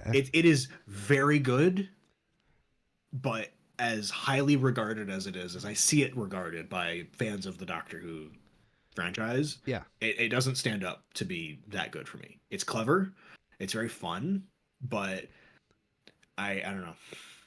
It feels lacking in other places. It's I it's a really good as a one off, it but you can't watch it twice. I would describe it as a good episode of television. And maybe not the best kind of hmm episode for Doctor Who. Yeah, Yeah. and I guess a lot of it is also if same with Dalek, right? Yeah. If that's your first exposure to the Weeping Angels, it's probably a lot better. Yeah. And the Weeping Angels become such an omnipresent part of later Doctor Who seasons that at that point, I had already known what they were, and that did kind of spoil it a bit. The sound of drums in Utopia. Where are you on that? Because the plot I twist in you. liked Yeah. I liked the start of it. I didn't like how it ended up towards the end of um the third part of that I that series. Utopia is such a good setup, Yeah. and then Sound of Drums just does not do enough. Yeah. Good Yes. ideas that don't get fully executed on. Yeah. Because Utopia is, you know, I would very much say that it goes like one, two, three in order of quality, where Utopia is the best and it just goes down and then down. yeah, Because that's the one where they have the weird little like creepy baby CGI doctor, isn't it? When he's the old shriveled man. I think so. Because Yeah. like They didn't need to do that. They should have just had David Tennant with his old dude makeup. It was good enough. They didn't need to have the creepy CGI thing in a cage. One of my favorite things about this is this whole season they do build up that the master is still alive. Yeah. Like in the previous, like so, like Utopia is towards the end of the season, and then the master runs off through time and space to become the prime minister of the UK. Mm-hmm. But like you don't know that, and like when you rewatch the season, and you know the name Harold Saxon is the master, Yep. you realize, oh shit, he's been in the background this whole time, just doing his Yep. thing. We aren't synced up yet to understand what he's doing yet. Yep. I especially love the introduction of the like the four beats thing into the theme Yeah. for the master as well, because that's used extremely effectively throughout the whole series after that part, where you hear like literally four beats and it immediately like Pavlov signals start going off and you know something is wrong. And it's really good. It's really effective. We are at this point, companion wise, Rose and Yes. Martha. What did you think of those two characters? I like them both. I I like Martha Martha, more. I felt got a bit shafted. Hmm. Um, I think I think Martha has better potential. Rose got given the better stories. Fair. They really wanted Rose to be a bigger thing. Yeah, and they succeeded in that. Yeah. Okay, season 4. Season four, I another one love with Donna. a lot of bangers. I despise Donna. Donna is one of those characters I love to hate. So Oh it's my god. one of those things where I'm like, hate her, but like she's got the sass I kind of love. Here's my hot take. Yo, The best episode in this season is the one where she gets fucking killed halfway through it. god damn. She doesn't like stay dead, of course, but I feel like that's pretty representative of her role in the Doctor Who place altogether. Where I get like from like a casting choice wise why Hmm. they went with her for sure. I think it makes sense. She was very much up and popular actress at the time, and she does a good job, particularly as the season goes on. But like her initial appearance and the first 5 episodes, I was like gritting my teeth because it just took too long to get her character like solidly in position for me. Standout stories for this season? Fires of Pompeii.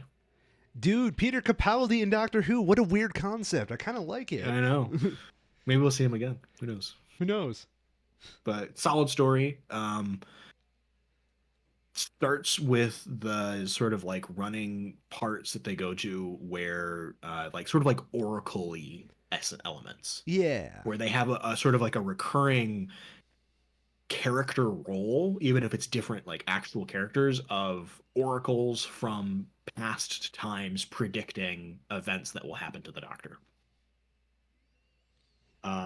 Planet of the Ood is probably like my I don't think it's my like favorite one because we're gonna get to Silence in the Library here in a second, Yeah. but second favorite of this season for me. I really like that one. For me, that was one of the first episodes of Doctor Who I had ever seen when I was 2008. I would have been like 13, I think, and Okay. it legitimately scared me The because that Ood was one of the first one that I had seen, and these Ood things were fucked up looking. Ood are my favorite design in like modern Yeah. Doctor Who. They're great because they are both they have that really good flip between like this is a personable and something you would want to talk to, and then oh my god, this is an eldritch monster and it wants to kill me. Yeah, of course, dude. It's very good design. But that one always sticks with me personally because of that. Um Silence in the what Library. else? Silence in the Library. It's a banger. It's probably the best Doctor Who episode. If I had to Really? pick one, I'm Ooh. not sure. I'd have to like put a list together and like sort of like put them back and forth, but off the top of my head, I think of the very well hyped ones, that's one of the few that fully lives up to it. It's just really good start to finish of having the Doctor. I take that back actually. The Eccleston one with the kid in the gas mask holds up really well too. Yes. but it delivers the best on the promise of a Doctor Who episode of the Doctor being the Doctor, dealing with a problem and solving it in a doctory way. I And it introduces River Song, who was probably for me second favorite character after Jack Harkness. River to me steals this episode Absolutely. because if you go in like this is why I would say you should probably watch it from Eccleston forward Yep. because no one should get spoiled on who River is because this Yep. episode is such a mind fuck if you don't know who she is, It's so good. isn't it? So Yeah. Even knowing who she is, as long as you don't know like how her story ends, yeah, it still hits really well. so I actually went and watched the chronological last episode Yep. of River, Yep. and then I watched this to see how well they sync up. Oh, yeah. They sync up fucking really well. Yeah. For I like, should do that. That's a good idea.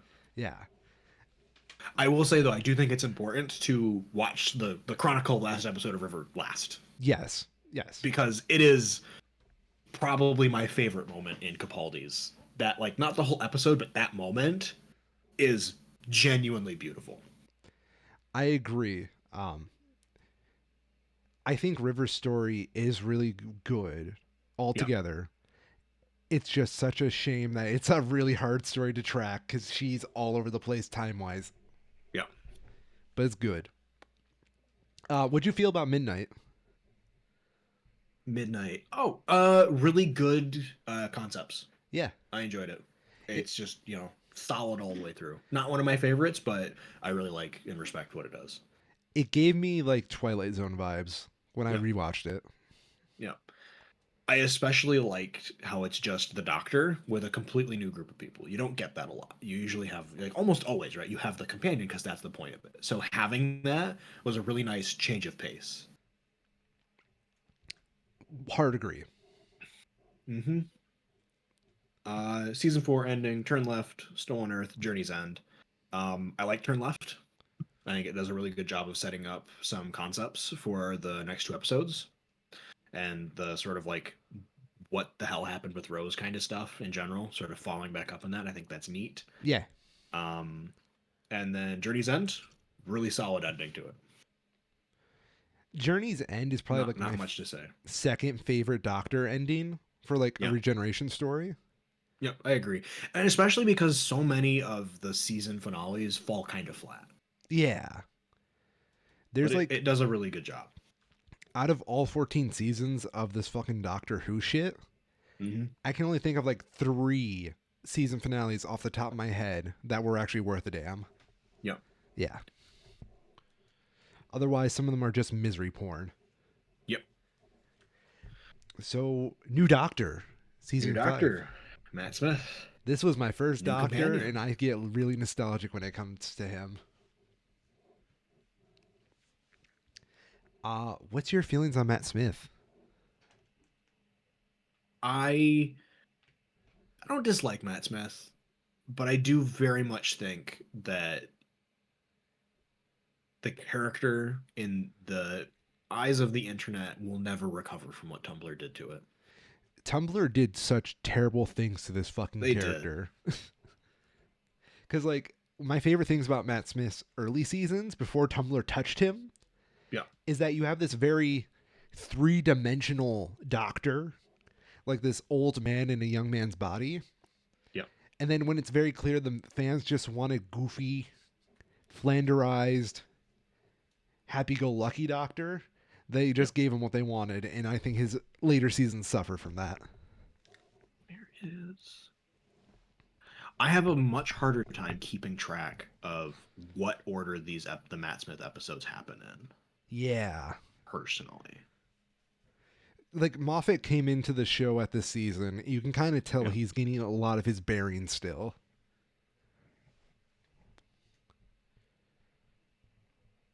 Okay. But yeah, let's just go through season 3 here. Really strong opening. Yeah. I think they did a really good job with that. This one does the best job of recreating what they did in Tenet with the like first Doctor episode of like, I'm the Doctor, fuck you, get off of Earth. Tenet did it the best. Matt Smith does it second best, and it's a close second.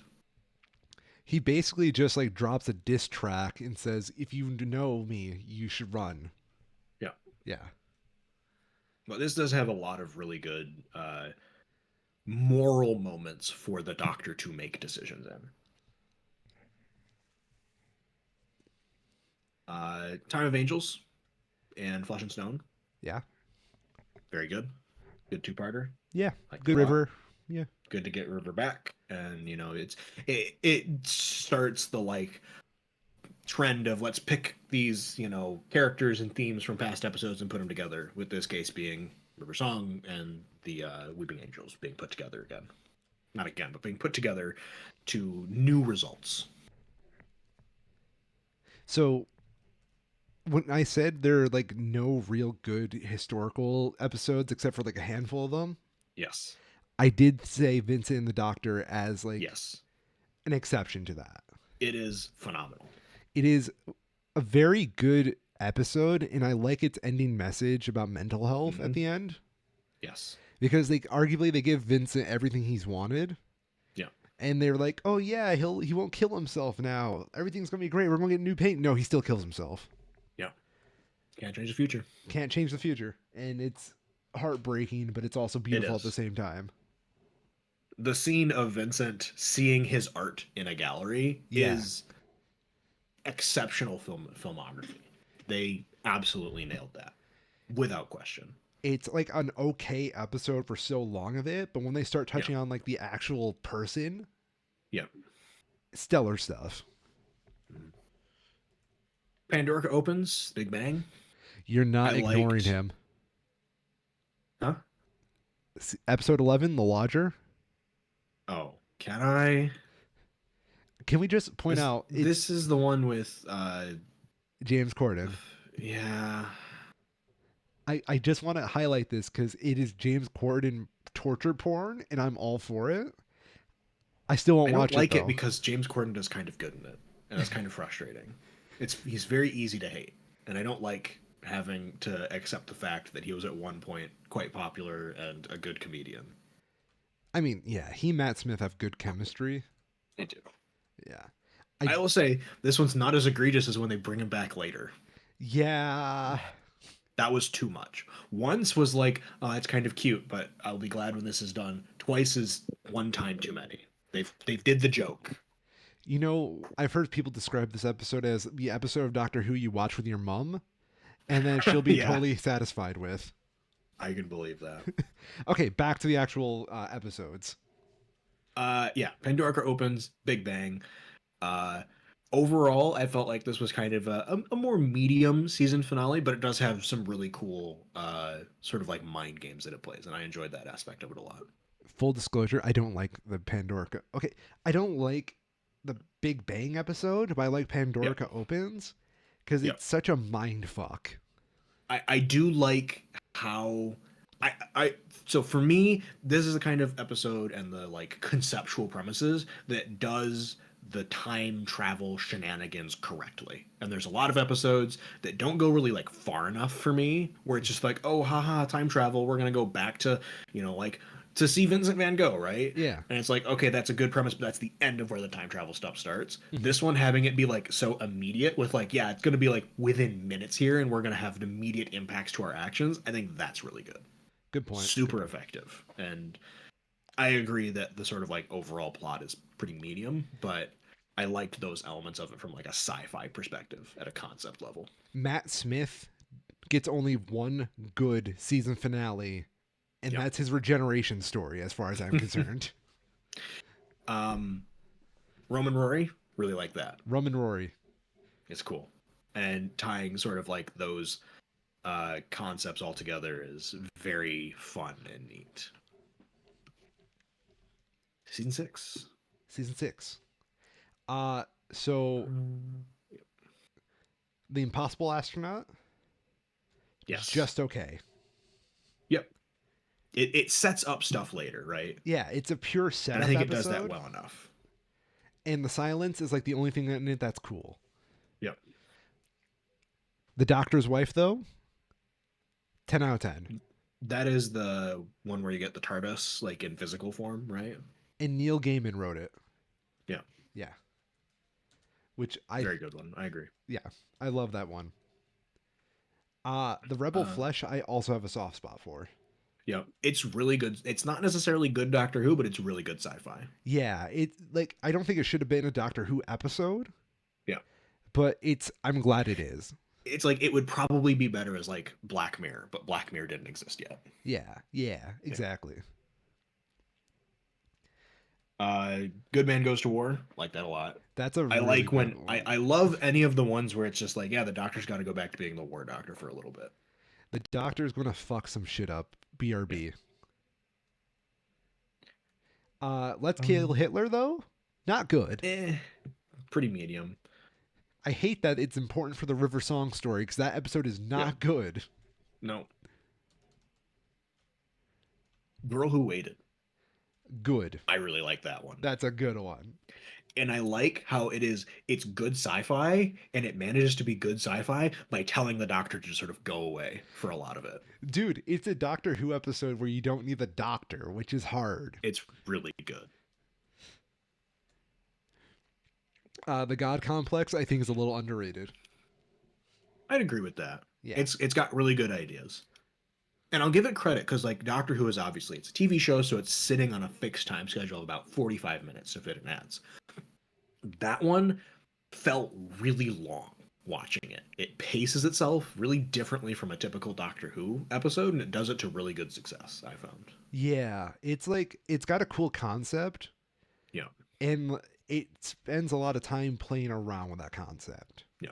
It builds really strong tension. Closing time. Return of James Closing time. Corden. Yeah. Fuck James Corden. Yeah.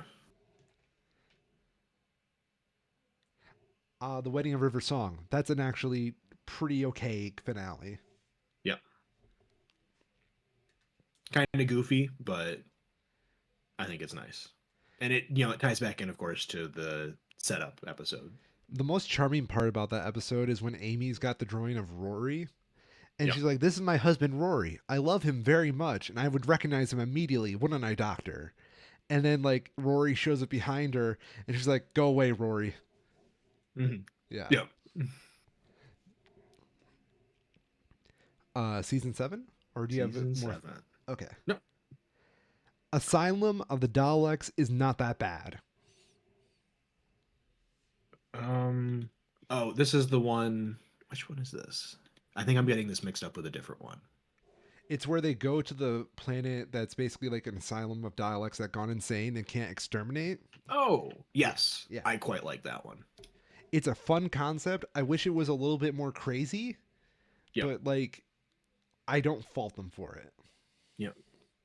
It does a lot of setup though. I'm trying to skim here. I felt like this season was a bit medium in general. This one is So, the one with the 50th anniversary special. You yep. can tell they're pouring all their resources into the 50th anniversary Yeah. special. Angels Take Manhattan, don't like. Really? I like the start of it is good, the end Yeah. of it is good. Everything in the middle is just bleh. Rewinding a little bit back, A Town Called Mercy is one of my favorite episodes from the season. Really Yeah. interesting. Only because I kind of like the doctor being a sheriff. Mm-hmm. It's a silly ass concept. It's a weak concept, but it's It's cool. very, yeah, it fits the vibe, being kind of goofy. Yeah. Angels Take Manhattan, I think, ends Hmm. well, but it doesn't really I start agree. well. Yeah. Yep. It's got it feels to me like they know how they want the ending to be Yeah. because they need the rest of the plot to follow that. And then they tried to write in the beginning afterwards. And that's just like, to me, is not like the right way to do it. And it shows. No, Even because if like it does have the strong ending that they pretty clearly started with. there's two episodes here, and you can't tell when they cross over from like the bad episode to the good episode, but Yeah. it just happens at some point, and then you have the Statue of Liberty looking at you funny. Yeah. Then we go to the second half of the season. Yeah. Probably the best Christmas special, and one of the few that's like super plot relevant. Oh, the snowman. Yeah. I like the doctor in what's her name in this version? I know it's Clara, but it's Clara something. She's like a governess or something. Yeah. Just Nanny Clara is kind of Yeah, fun. it is. Yeah.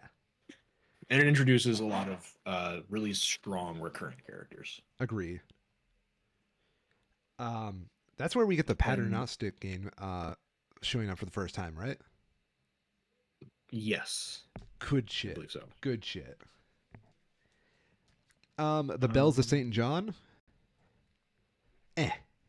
yeah, very Yeah. eh. But the rings of Akhenaten, I don't like it as a story, but there's a piece of music in this that just fucking slaps. I've been listening to it on repeat in my running playlist. Yeah.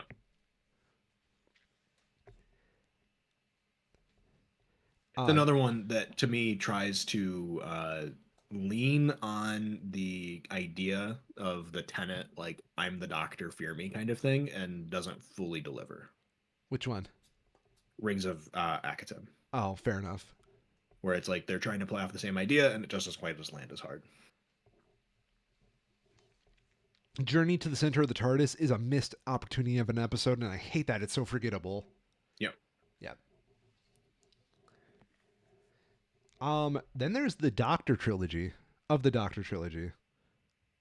Unless you have something to say about the other ones. I don't think so, but the list that I have here, let me see if it's on like the next season. No, it doesn't have the full trilogy listed, Huh. Um, which is a bit annoying. the name of the Doctor is a cool idea of an episode. Yeah. I love the John Hurt cameo at the end. And then it sets up like the 50th pretty well.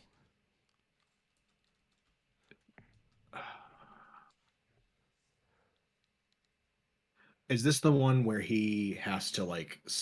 I can never keep track of all of them. State the name of the Doctor trilogy in order. So that's the one where he finds his grave on Trenzalore. And then Yes. they go in and kind of investigate his timeline. Clara Okay. becomes the impossible girl, and that's why she Yep. flies all over That the one is time. good. Yeah. The one after that that's has the Doctor like get super old. Oh, that's the time of the Doctor. Time of the Doctor. Hate that one. Really? Super dislike it. Damn. That's like the one Matt Smith finale I like.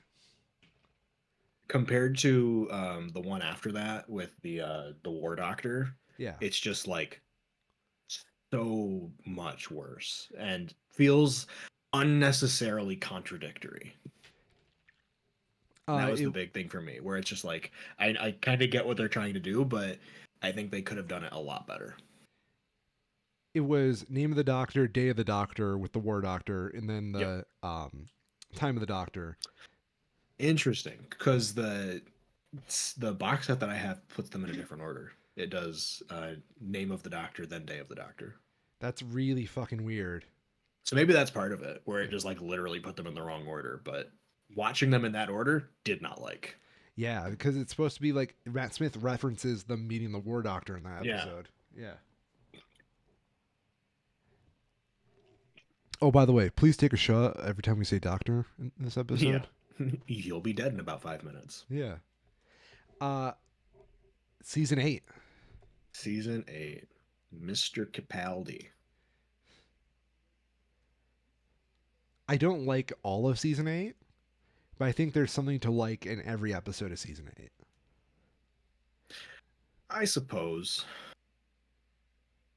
I felt for me, season 8 falls into some of the same traps that Jodie Whittaker does, Yeah. where the goofiness gets a little too goofy at times, and the Doctor feels like too much of a caricature of himself. Sometimes, yes.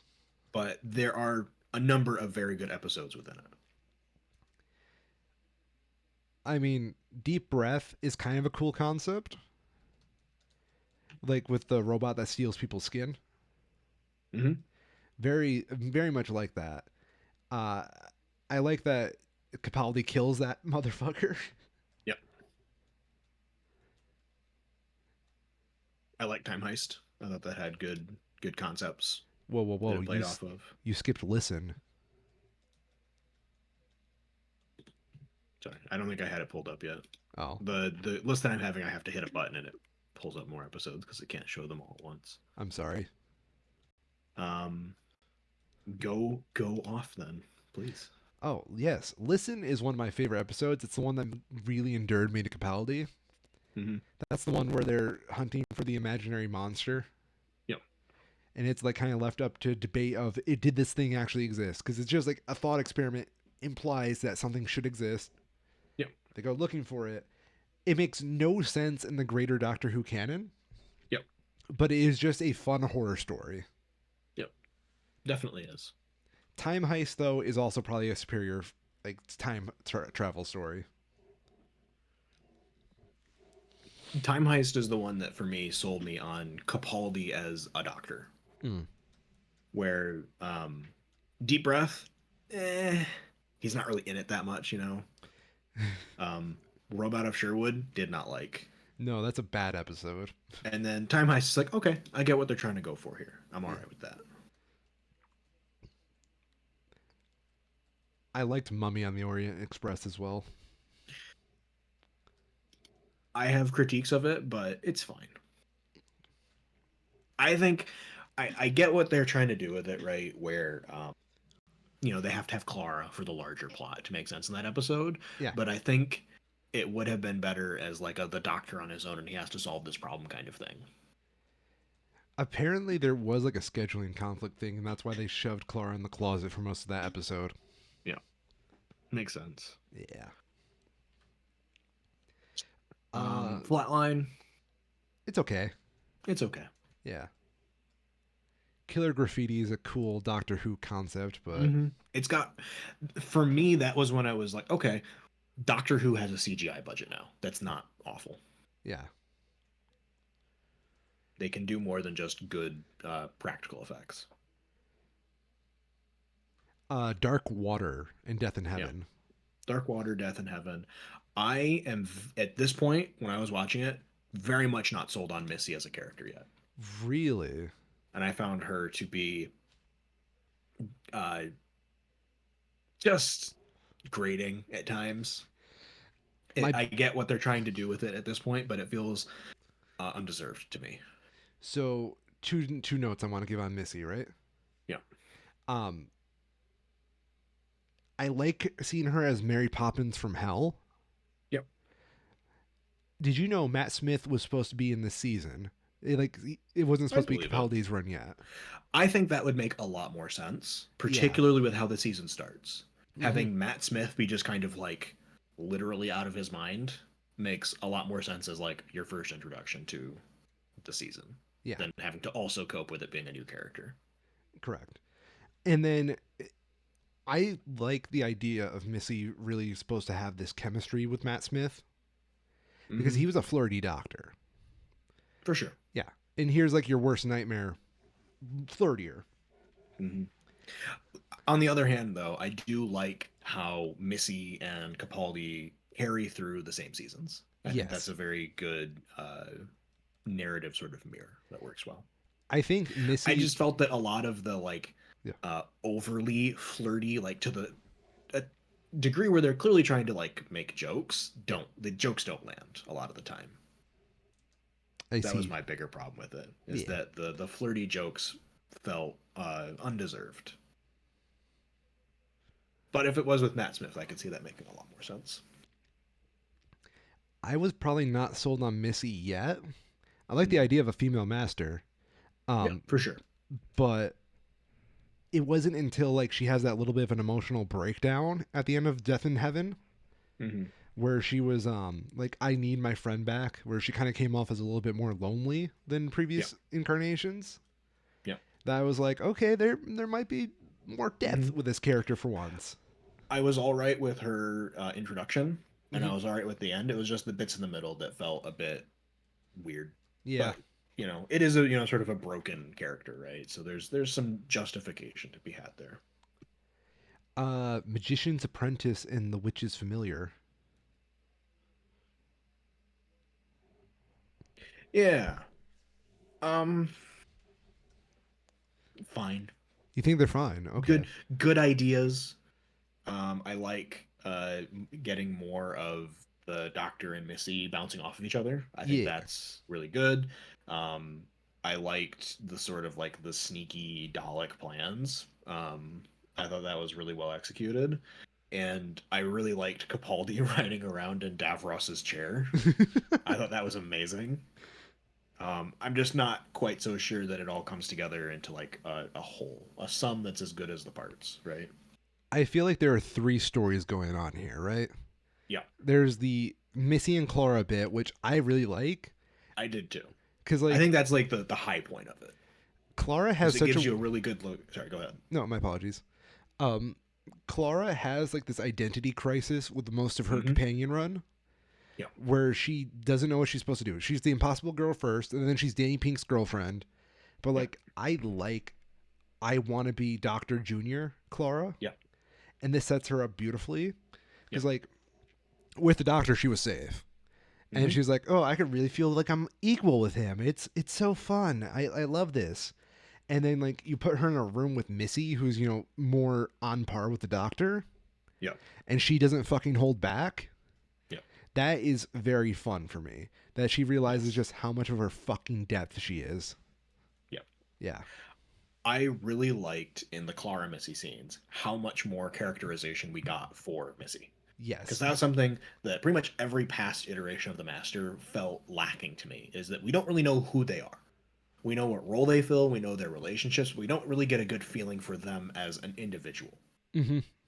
And that very much changed with this and has paid off really well later in the season after this. Um, but I liked how that this set that up. And the idea of Clara being trapped in the Dalek body is very good also. Yes. And then there's the second part of this story, which is should have been a three-parter, where they go Yeah. find the Doctor and he's kind of having like this midlife crisis. Mm-hmm. That was fun. I like No. midlife crisis Capaldi. There's good dialogue between him and Davros as well. Yeah, I was gonna say. Then there's like the actual confrontation where basically Capaldi and Davros just have a podcast, Yeah. and I fuck with that. That's really fucking fun. Yeah. Yeah.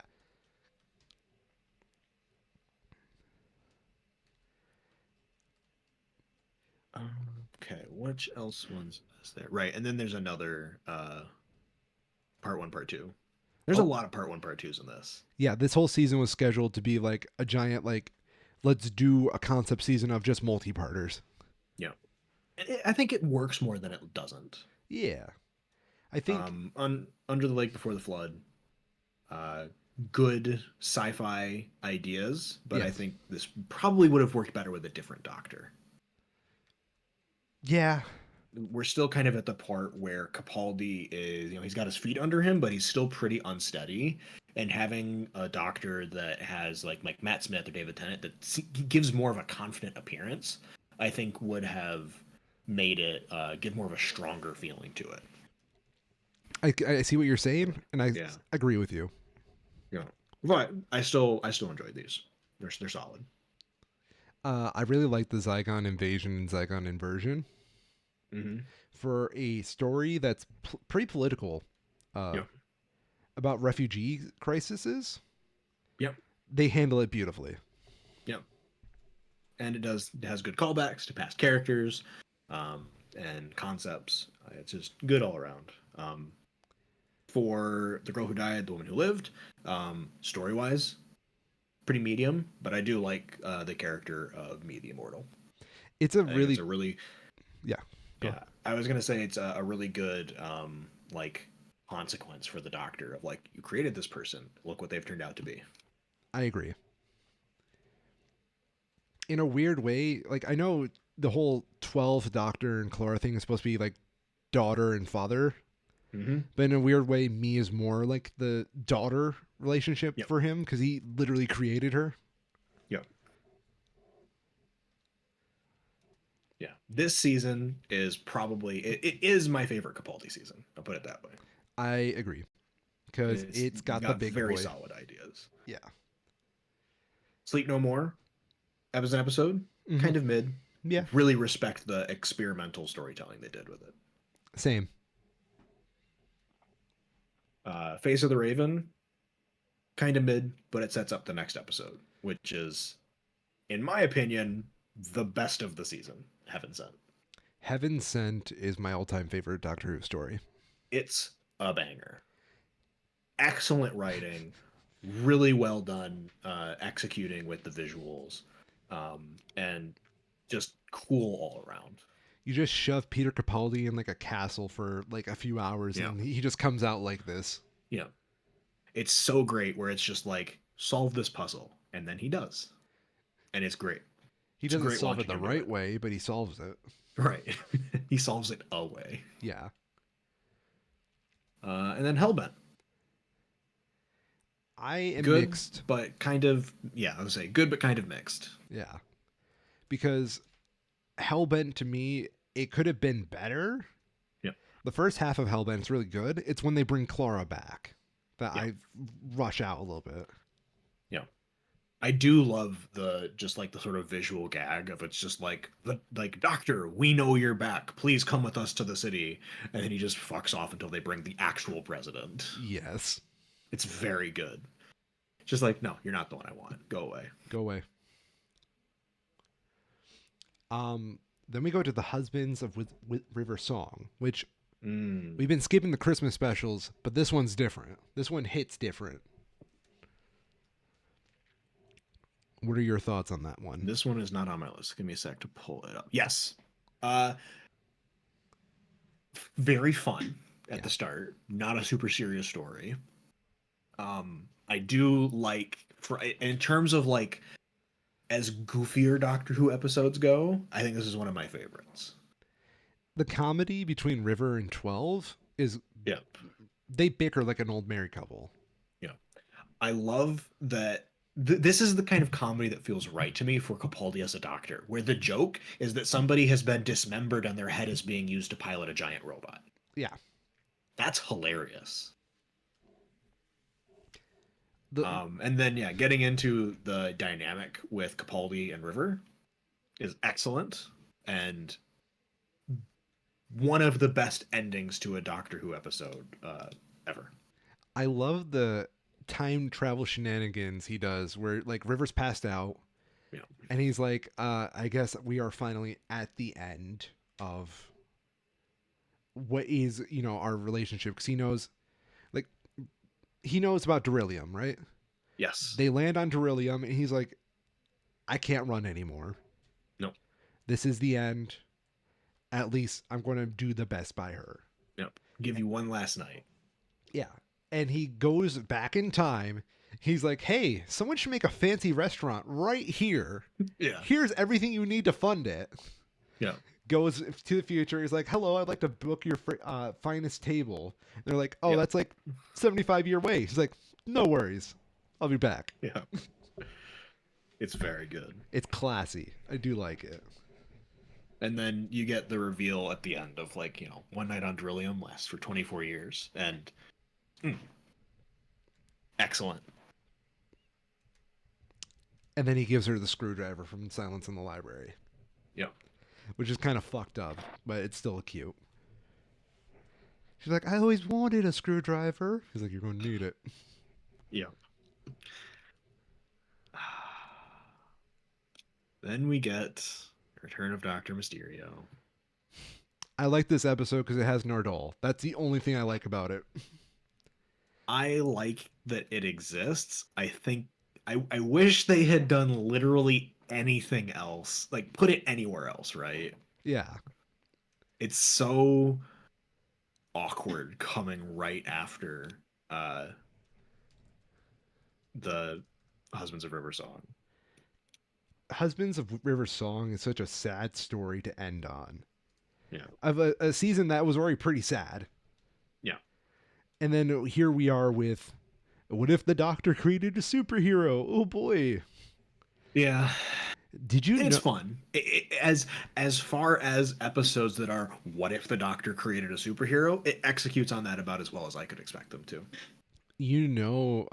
Captain, whatever the superhero's name in that, because I forgot. That's Yeah. played by Goku from Dragon Ball Evolution. That's very silly. That's live action Goku, and he does a better Nice. job by far. The Ghost. Yeah, that's it. For what it is, it does a good job. I just wish it didn't. If that had been like, it just like put it in the middle of a season somewhere. Don't have it as like the Christmas special, right? Because it's Hmm. not a Christmas special. It vaguely happens around Christmas time, and the Yeah, doctor's mistaken for Santa. technically. Hey kid, I'm Santa Claus from Scotland. I'm gonna put an alien gem in your chest. Goodbye. Leave my bald cyborg companion out of this. Uh, Season 10. yeah.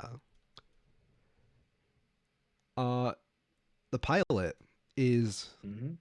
a pretty alright episode. Yeah. Yeah. I really appreciate how, as far as Doctor Who seasons go, I think this is one of the most successful at setting up things and then paying them off later. I heard the Most of them are good at doing that like within an episode or within like a two-parter. yeah.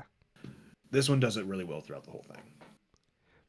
I heard that the concept for this season was you get like one season of like dedicated Doctor Who Yeah. where it's not too attached to anything else. Yeah. That's why it's literally called the pilot because it was supposed to be like a soft reboot. Yeah. And I think it does that well. Yes. It has a very noticeable change in its tone. And I do really like the difference between Capaldi in season 9 compared to Capaldi in season 10. You can tell that he's tired. Yes. He is worn out, right? He is, feeling the consequences of regenerating this time, and it compounds itself through episode to episode. I mean, his daughter figure just died, Yeah. and then he had to go send his wife to die. Yeah. Yeah. That and now he's stuck with a fucking cyborg that won't leave him alone. Yes. Um Thoughts on Bill? Bill is a very cool companion, I and agree. I'm sad she only got one season. Me too. Yeah. I Especially because like at the start it's like, okay, here's a new companion, she seems fine, we'll see how it goes. Yeah. By the end, excellent, Mm-hmm. great choice, and very much a shame that there's not more for her to do. But and I guess we'll get to that. Technically could come back later, we'll have to see how it goes. Yeah, pilot good, smile also very good. I actually just watched that yesterday again. Yeah, I like Smile a lot. it's good. Emoji i like monsters. I like how it calls back to the Amy episode where she gets stuck in a similar planet. It's cool that it's sort of like completely detached narratively, but I like that they have decided this amount of technology and visual style is representative of humanity at a specific point in the future that they're calling back on. I think Mm-hmm. that's a cool idea.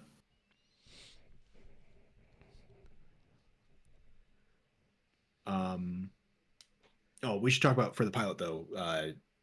The girl that Bill meets uh, turns into like a water alien kind of thing, and I liked the sci-fi elements of that as like alien species we haven't really met yet. I think Yeah. that's cool. I refer to them as the space lesbians Mm, because it's just I don't know. It seems like just a corny idea, but I it really is. like I like the horror It's fun. behind it. Yeah. Yeah. Let's just go through all of them. There's not that much left. Thin Yeah. Ice, eh, It's okay. it's fine. Yeah. Knock Knock, cool ideas. Apparently, this has uh, the description for this is experience Doctor Who with 3D sound in this special binaural audio mix. It's virtual reality for your ears. I watched this on a TV, so I had no fucking clue about that. Yeah, neither did I. But it's fine.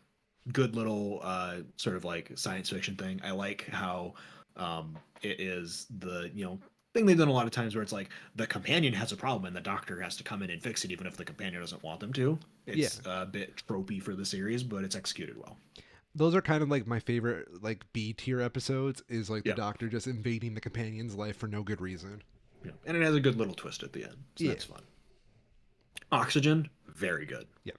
Very good. I love the accidental four-parter it makes. Yes.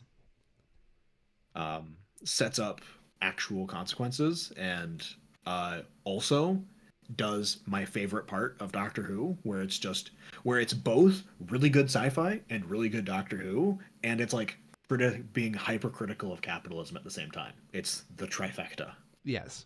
and it executes on all of them very well. Extremis. I love the concept of this. Yeah, I like it's an episode where they technically lose. yeah. I do Not not. enough of those. Yeah. I don't see how it creates too much of like a. It feels superfluous in this giant story it's telling, Yep. but it's also just a really good episode of TV. I agree. I did like because the whole core idea of it is not unique to Doctor Who, right? It's a concept that's been floated around in science fiction for probably decades at this point. I did like seeing the Doctor's take on it. I think Yes. they did a really good job of taking a classic sci-fi, almost trope at this point, and uh, twisting it to fit within the Doctor's world. And there's a lot of really good ideas that they do in it. And it's got some like genuinely kind of spooky parts that are executed really well. The monks are beautiful. Yeah, the monks are great. The like number thing that they Yeah. do when before you're not like completely sure what's going on Yeah. is just like really spooky, and the acting from Bill and I can't remember his name, Matt the Lucas. robot Yeah. guy. Yeah, excellent acting from them where they're just like, what the fuck is going on here? I don't like this. Great reactions on their part. Absolutely. Although he should be a little bit more used to it since he is an actual Mm. fucking robot.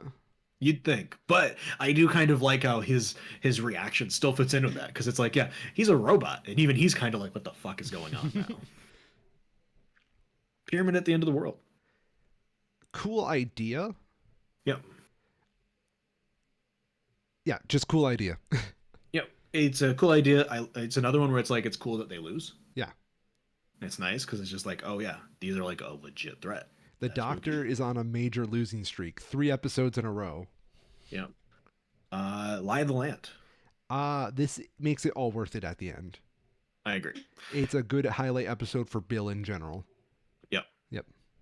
Very much sells the character. Shows it's an important part of the companion, right? That they're able to be off on their own and still be competent, and she is more than competent, and it's really great. Yeah. This is the kind of stuff I couldn't see Clara doing or like Rose or Martha. This Yeah, isn't something that only Bill could do as a character. yeah. Yeah. And I like how she's having to sort of like come to terms with the problem that she created, and that she's one of the only people that can remember it. Correct. And kind of tying into the pyramid at the end of the world, there's the sort of theme of just like, to accept our, stewardship, you have to, have love. And that's a really cool idea as they try to explore, what does that mean? Mm-hmm. Because like Bill doesn't really have anybody besides like the Yeah. doctor and Ardol. But it's Yeah. like she does have the memory of her mum. And that's where this Hmm. episode always gets me. It's like the flashback sequence. Yes. Yes. Empress of Mars. It's Fun okay. little vignette, but kind of medium overall. Yeah. I do like they're going back to like the Martian warriors. That still, even after that, feels underexplored. Um, but yeah, overall, eh. Eh. God Save the Queen being written on the side of Mars is very funny, and that's like very peak British. It's like, oh yeah, they would totally do that. 1,000,000%.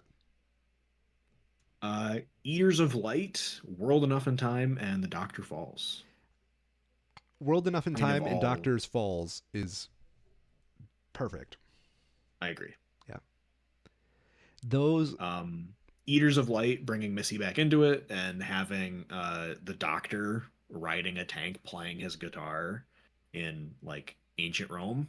10 out of 10. Great visuals. And I do really love how his opponent is just like, oh my god, I can't believe he's doing this shit again. that was in the fucking season 9 opener. Was it? I thought Yeah. he was blind at that point. No, he was just that was when he first showed off the shades, but they weren't revealed to be sonic shades yet until like magicians. I'm sorry, witches familiar. Mm. Yeah, All right, I'm getting those mixed up then. it's a cool. But That scene, very good. yeah, I heard it was an axe fight, so I brought my axe.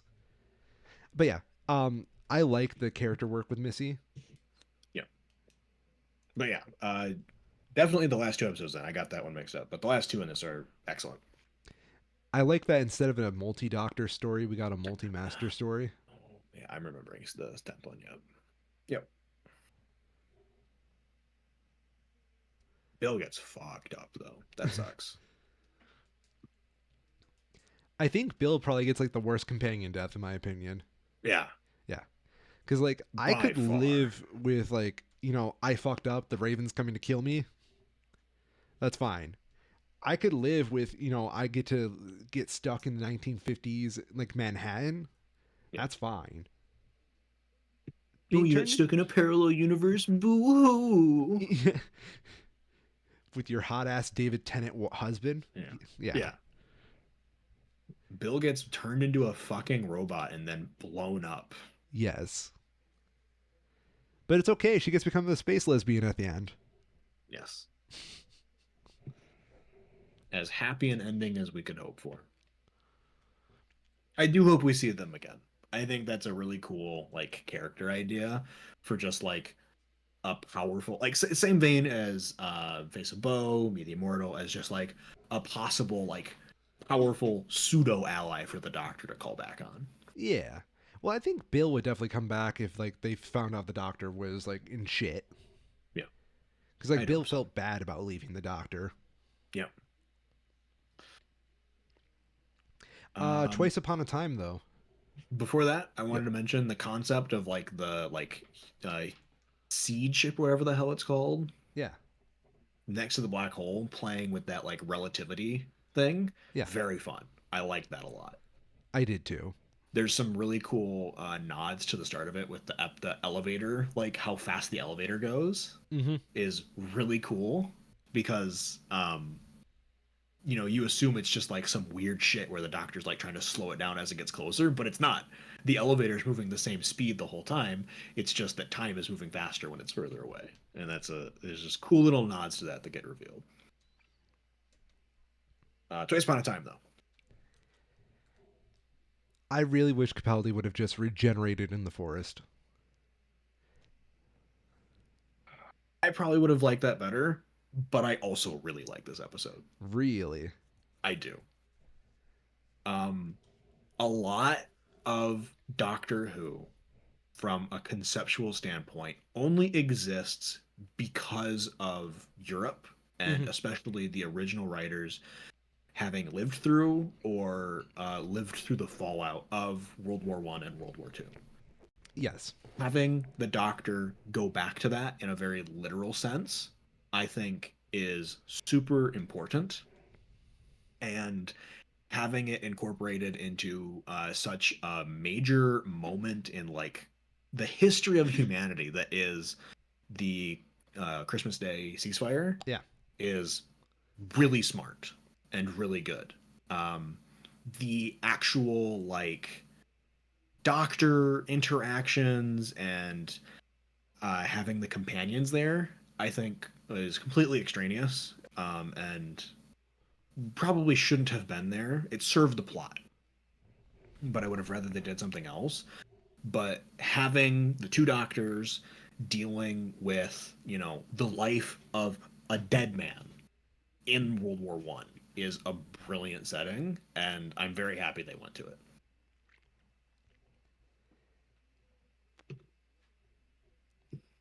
Okay. Yeah. No, I That's my agree. thought. I think like conceptually is a very cool idea. Yeah. I don't know how I feel about the first Doctor in that episode. Yeah. I get why they did it Yeah. with like sort of like playing up the this is a weird racist sexist old man kind of angle. Yeah. Um didn't feel super necessary to do that. I'd rather they just had him be an okay dude without being creepy and weird. Like I get it. Hartnell probably wasn't like I haven't seen much of the first Doctor's run, Yeah. but I'm sure it's accurate. I'm almost certain it's accurate. Yeah. Yeah. Oh, can we go back, rewind a little bit? Sure. Best line Yeah. of any fucking Doctor companion in Hmm. Doctor Falls is when the Doctor sends Nardole off to go start a human colony, Yeah. and he's upset that the Doctor gave him that responsibility. He's like, "I'm going to name a rubbish town after you, and name a rubbish pig after you as well." Yeah. Best line ever. That's one. What won me over for Nardole? Nice. Thank you. Nardole's a good character. Definitely earns his spot as the season goes on, same as Bill. They have good arcs. They should not work as well as they do. Yeah, I agree. And, it's a bold fucking choice to take the like sort of like almost like literally throwaway character from husband of River Song, like so throwaway that they killed him and then threw his head away eventually, Mm-hmm. and then made him into a character for the full season, Apparently, multiple it was only seasons. because Matt Lucas just liked playing the character. He does it well. Yes, he does. Well, then We're we at get into Whitaker. Jodie Whittaker, Yeah. Woman Who Fell to Earth. I'm all right with this one. Are I you? think it does. In terms of setting up the dynamic for having three companions, I think there's a very fair argument to be made that that is like two companions too many. But for what the episode tries to do in that level, I think it's successful. It feels like they either wanted to do like the Ryan and Graham's plot line, Yeah, or just wanted to introduce Yaz in there. yeah, And they were like, "Oh, I can't decide. Why not just do all three?" Because like, yeah. I wish they'd have picked yeah, because like I because they liked. they Yeah, go yeah. on. Sorry. I would say they both have really strong merit to them, but trying to do them at the same time feels very much like too much. I like the idea of like this kind of begrudging step grandpa and step Yep. grandson dynamic, and they're kind of Yep. reunite, like bonded by grief. Yes. It's Cool very story. good. Yeah. And then also having Yasmin exist as like, somebody who clearly loves the doctor and the doctor also loves, but the doctor knowing that they can't invest themselves to a single person that much Hmm. has a lot of potential with writing that is less goofy on average. Hmm.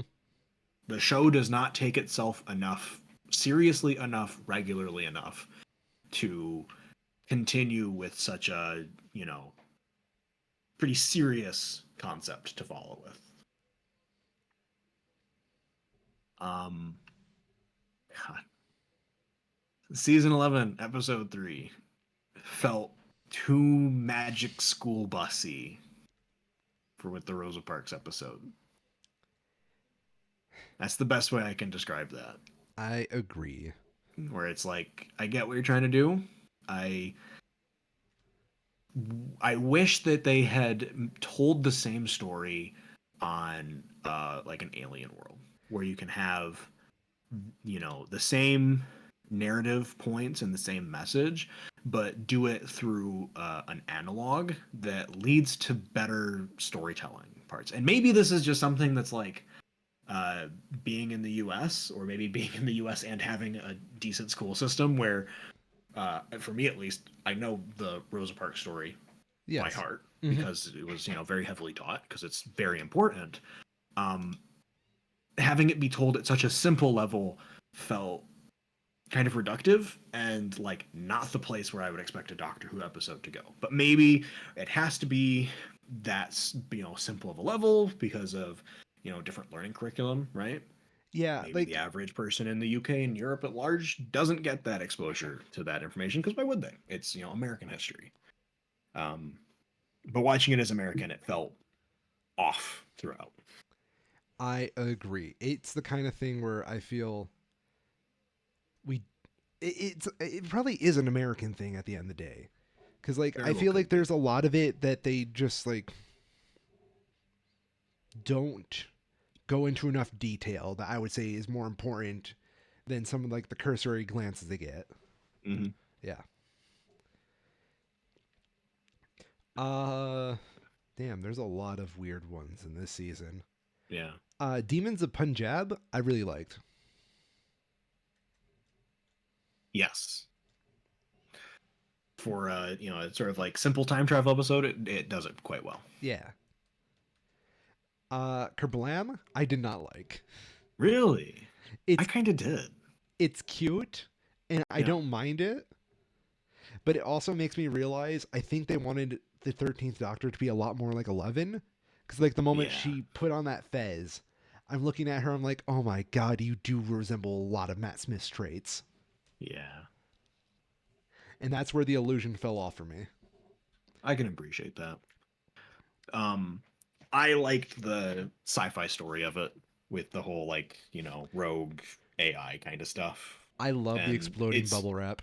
That's the best yep, part. and it's super like interesting how much more relevant that is today than it would have been in 2018. That's From a true. creative perspective, at least, as we have AI looming over every creative's job. The Um, Witchfinders, I really liked. yeah, it's got good ideas. I found it kind of a bit medium overall. I liked I'll the say King James is yes. no Queen Elizabeth.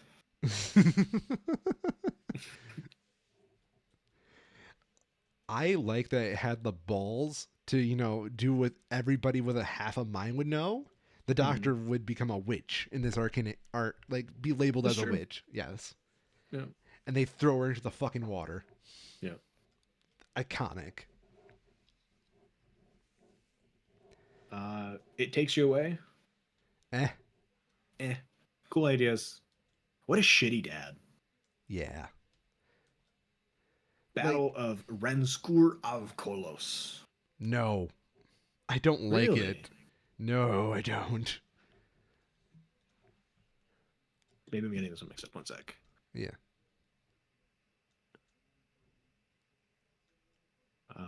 Give me like more than just the spark notes here. What, my remembrance of it? No, no, on the I'm using the Google episode page, and it gives me Yes. like a sentence and a half, and it's just like, okay, that is too generic. It's literally like the Doctor, Graham, and Yaz answer separate distress calls. It's just like, you sure? Okay. Yeah. Zim Shaw felt like a weird character for them to fixate on like they did. Yeah. I don't I like it. liked it from the perspective of being sort of like the culmination of Graham and Ryan's arc. That's the only part I did enjoy, but Yep. part of me wonders like what could their arc have been if they never found it and Yep. they like were to, settle their differences more on a personable level, I don't know if that makes a lot of sense, but Mm-hmm. I felt like it would have been a more mature one if they just never found that thing again. Yep. Or maybe they find it after they've reconciled. Okay. Spyfall. Eh. I hated it. I get what they're doing. It did not work, in my opinion, at all. It had me for 16 minutes and then I kind of dropped out. And Yep. then I heard the master was in it. Yep. I perked up and then I kind of fell back out of it. Yep. The idea of the Doctor, but they're playing up the James Bond angle, Yeah. ew, does not work at all. Not this way, no. It is way too goofy. It would have been good as like a sight gag of like you put Jodie Whittaker in the suit and bow tie, Yeah. but nothing more than that. They let it go for way too long, and they do like the worst thing ever, where it's like, remember when we did the thing on the place? Yes. No, because we didn't see it. Inexcusable. You know what would have been funnier, right? What's that? You take Yaz, Graham, or Ryan, right? Mm-hmm. You have them be the spy, and then you have the doctor kind of be their guy in the chair. Yeah, that would have been good. Yeah. So it's like the doctor has to basically turn someone else into the doctor for a day. Yep. Yeah. Orphan 55. Boo. No. Really? No. I do not like that episode at all. Okay. Yeah. What are your opinions on it? I like the sci-fi parts of it a lot. Doesn't feel it. It feels more like a, oh god, what was that show called? Primeval episode Ooh, to me, good point. but in like a good way because Yeah. I like garbage like that. But I do really like the idea of like, yeah, we're gonna make a budget luxury resort on a literally uninhabitable planet because it's cheap. I find that very funny. Uh, Tesla's Night of Terror. Eh, I don't like it when the British people explain American history to me like I have no I idea agree. about like, American history. I I know who agree. Tesla was. Thank you. You know, Yeah. Fugitive of the Jadoon. I have so many mixed feelings, but I want to say they're mainly positive. I really, yeah, I really like how it all ties together. Yeah. It's a bit rough getting there, but the end result is very cool, and it sets up the ideas. Like it asks the question, right? Yeah. Where does the fugitive of the June fit into the Doctor's timeline? Because Yeah. it is the Doctor, but it's not a Doctor we know, and that's a very strong question to ask. I have a theory, but like I don't. You haven't seen the David Tennant specials, right? I have not yet. No. Okay. Wait. I will hold it off on there because I think they're Okay. doing something with that. Okay. Yeah. Um. Yeah. Further on. Yeah. Praxius. Boo. Yep. Kind of mid. Yep. I did like some of the because this is the one where they get some of like the past companions back, I don't isn't it? know. No, I don't Or is believe so. that in 13? That's in 13. Okay, never mind then.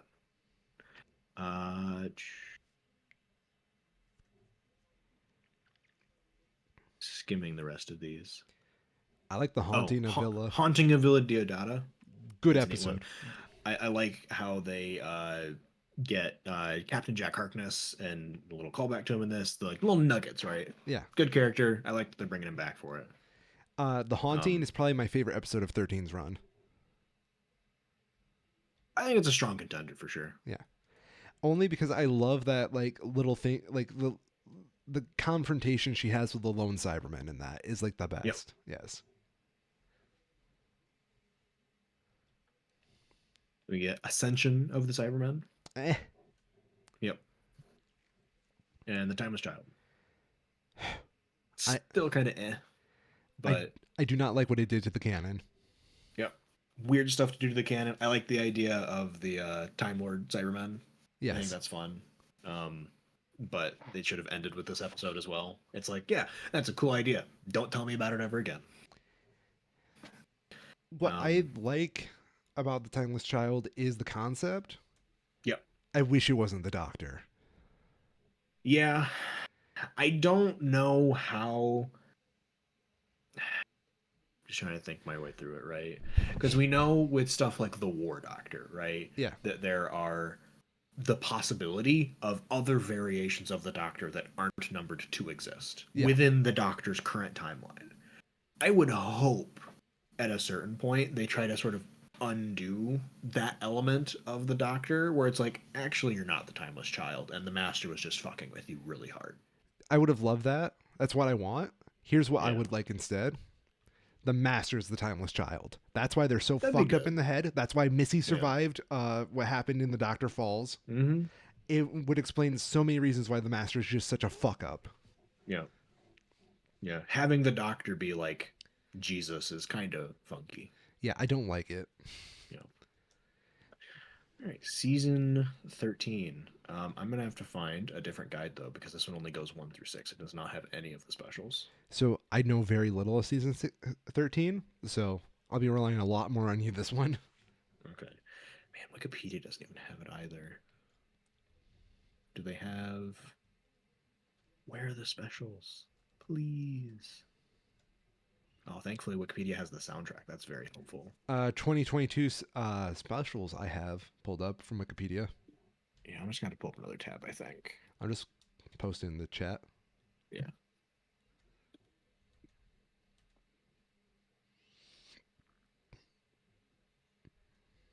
Um, I could have sworn there was more than that, but it's whatever.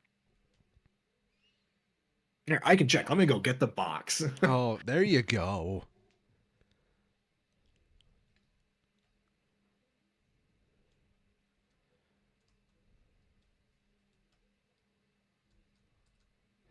I do. But with the way that they have the specials spread out through their first season is very sporadic. No, okay, that is all that there is. I don't know which one I was going to mix up with. All right, season 13. Have Halloween Apocalypse. Um, yeah, I don't remember basically anything about this one. Give me a sec. That's fair. This season was a little bit of a letdown in terms of the overarching narrative. Um, Because like, didn't this season right, end this with half has the Dan universe blowing Lewis. up? Sorry. Kind of. They undo it, I think. Oh. But yeah, this whole season is like one large story, which is kind of weird. So, Halloween Apocalypse, I'm just going to read from Wikipedia because that's quicker. Dr. Inez pursue Carvanista of the Lupari species to Liverpool, where he kidnaps tradesman Dan. Doctor experiences a psychic vision of the mysterious Swarm, who claims to share a history with her, escaping from his imprisonment by the Time Lord Division. Before leaving Liverpool, the Doctor and Yaz meet Claire, a woman from the future. Shortly after, a weeping angel sends Claire to 1965. On Carvanista's ship, Yaz rescues Dan while the Doctor confronts Carvanista over his connection to the Division before addressing the Lupari's apparent invasion plan. Carvanista tells them that the Lupari are actually saving humanity from the Earth's destruction by the Flux, an unknown, all-consuming phenomenon that defies all laws of space and time. The Mm. Flux causes Vinder, the sole occupant of a remote space outpost, to evacuate and catches the attention of the Sontarans. Following another psychic interaction between the Doctor and Swarm, the Flux accelerates its attack on Earth. The Doctor has Carvanista form a defensive shield with the other Lupari ships, protecting Earth from the Flux. Unable to transport behind the shield, the TARDIS is overtaken by the Flux with the Doctor, Yaz, and Dan inside. Uh, Yeah, so this is, like, I think pretty emblematic of a lot of the problems with this, where they're introducing a ton of stuff with like a sort of like a nudge and a wink, like, oh yeah, you know what's going on here. Um, when like this is a 6 episode season, right? And mhm. they could have just like made it 10 episodes at least, God forbid, or gone really crazy and made it 13 like a normal season would be, and like show us those episodes. Because without that prior knowledge, a lot of these fall flat. Um, and it's just kind of weird in general. It does strike me as a weird season. I heard. So Yeah, go on. I was gonna say the TLDR, there is this ancient thing that the Doctor can't stop that has unleashed what's called the Flux that threatens to wipe out the entirety of the universe.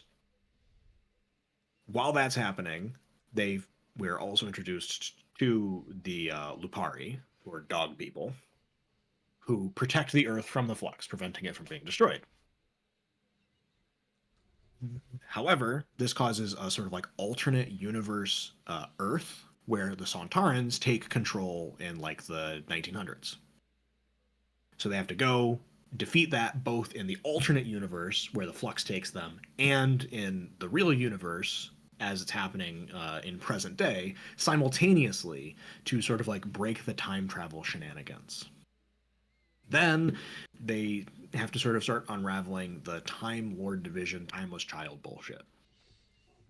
Which the TLDR of that is that the Carvanista was a member of the Time Lord Division, worked with the Doctor in a previous incarnation, and the Time Lords have been using the Doctor as sort of like a puppet before they were the Doctor in order to do their bidding and keep the universe sort of like in line, basically.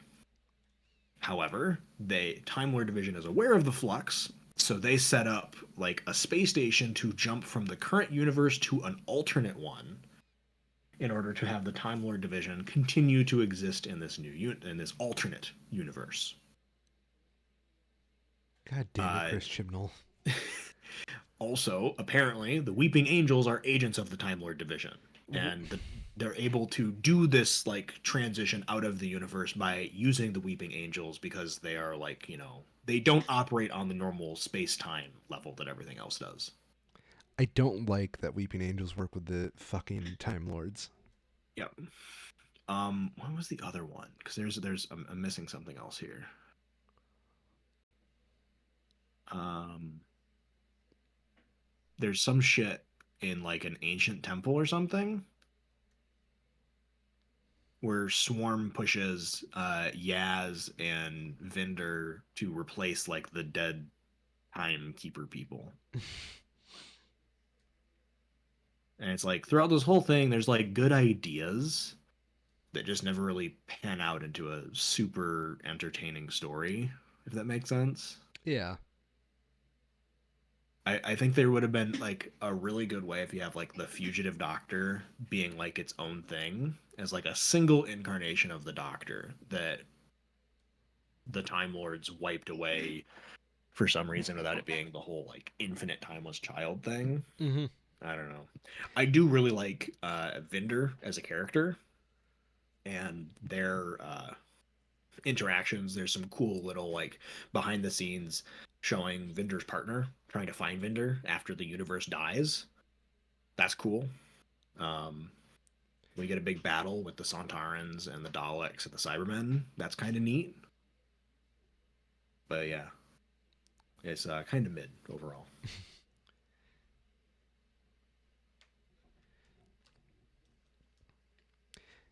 Well, good thing old Russ is back in the seat.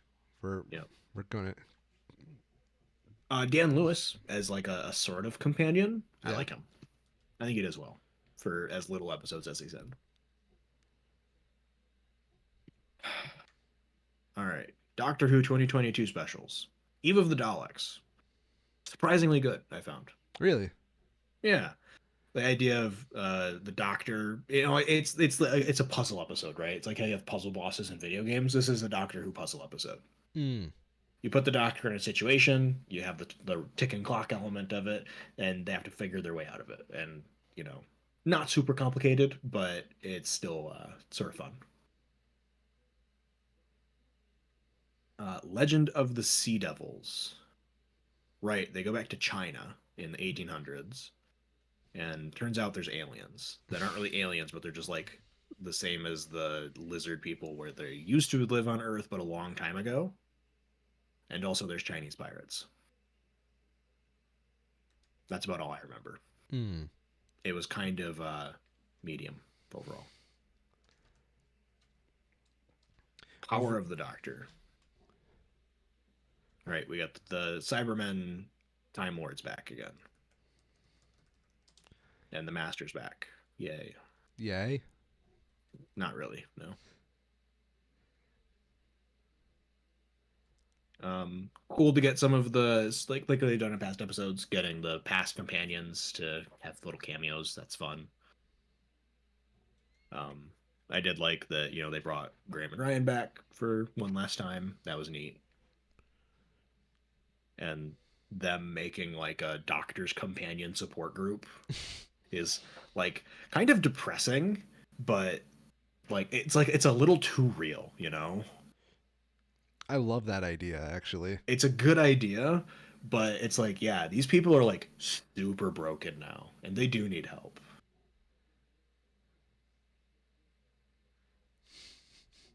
I can't wait for you to watch the fucking the new specials with David Tennant because there's an Mm, idea in that I want to interact with that. mm. Well, I'll be watching them soon here. Yeah. So, but yeah, overall, very much enjoyed my time with it. Looking forward to seeing what Kuchigatwa gets up to. Yeah.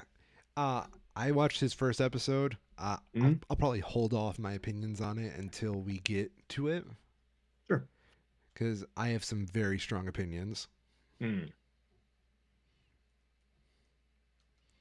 Other than that, do we have anything else for the show? I, excuse me, I don't believe so. Because care to guess how long this episode's been? Yeah, it went a bit longer than I expected. 2 hours and 50 minutes. Hmm. We are back, baby. Okay, well, I'm Miss Orion. I've been a schmo, And I'm Cairo, and I've been a schmo. and I can't wait to journey through time and space. Ooey woo.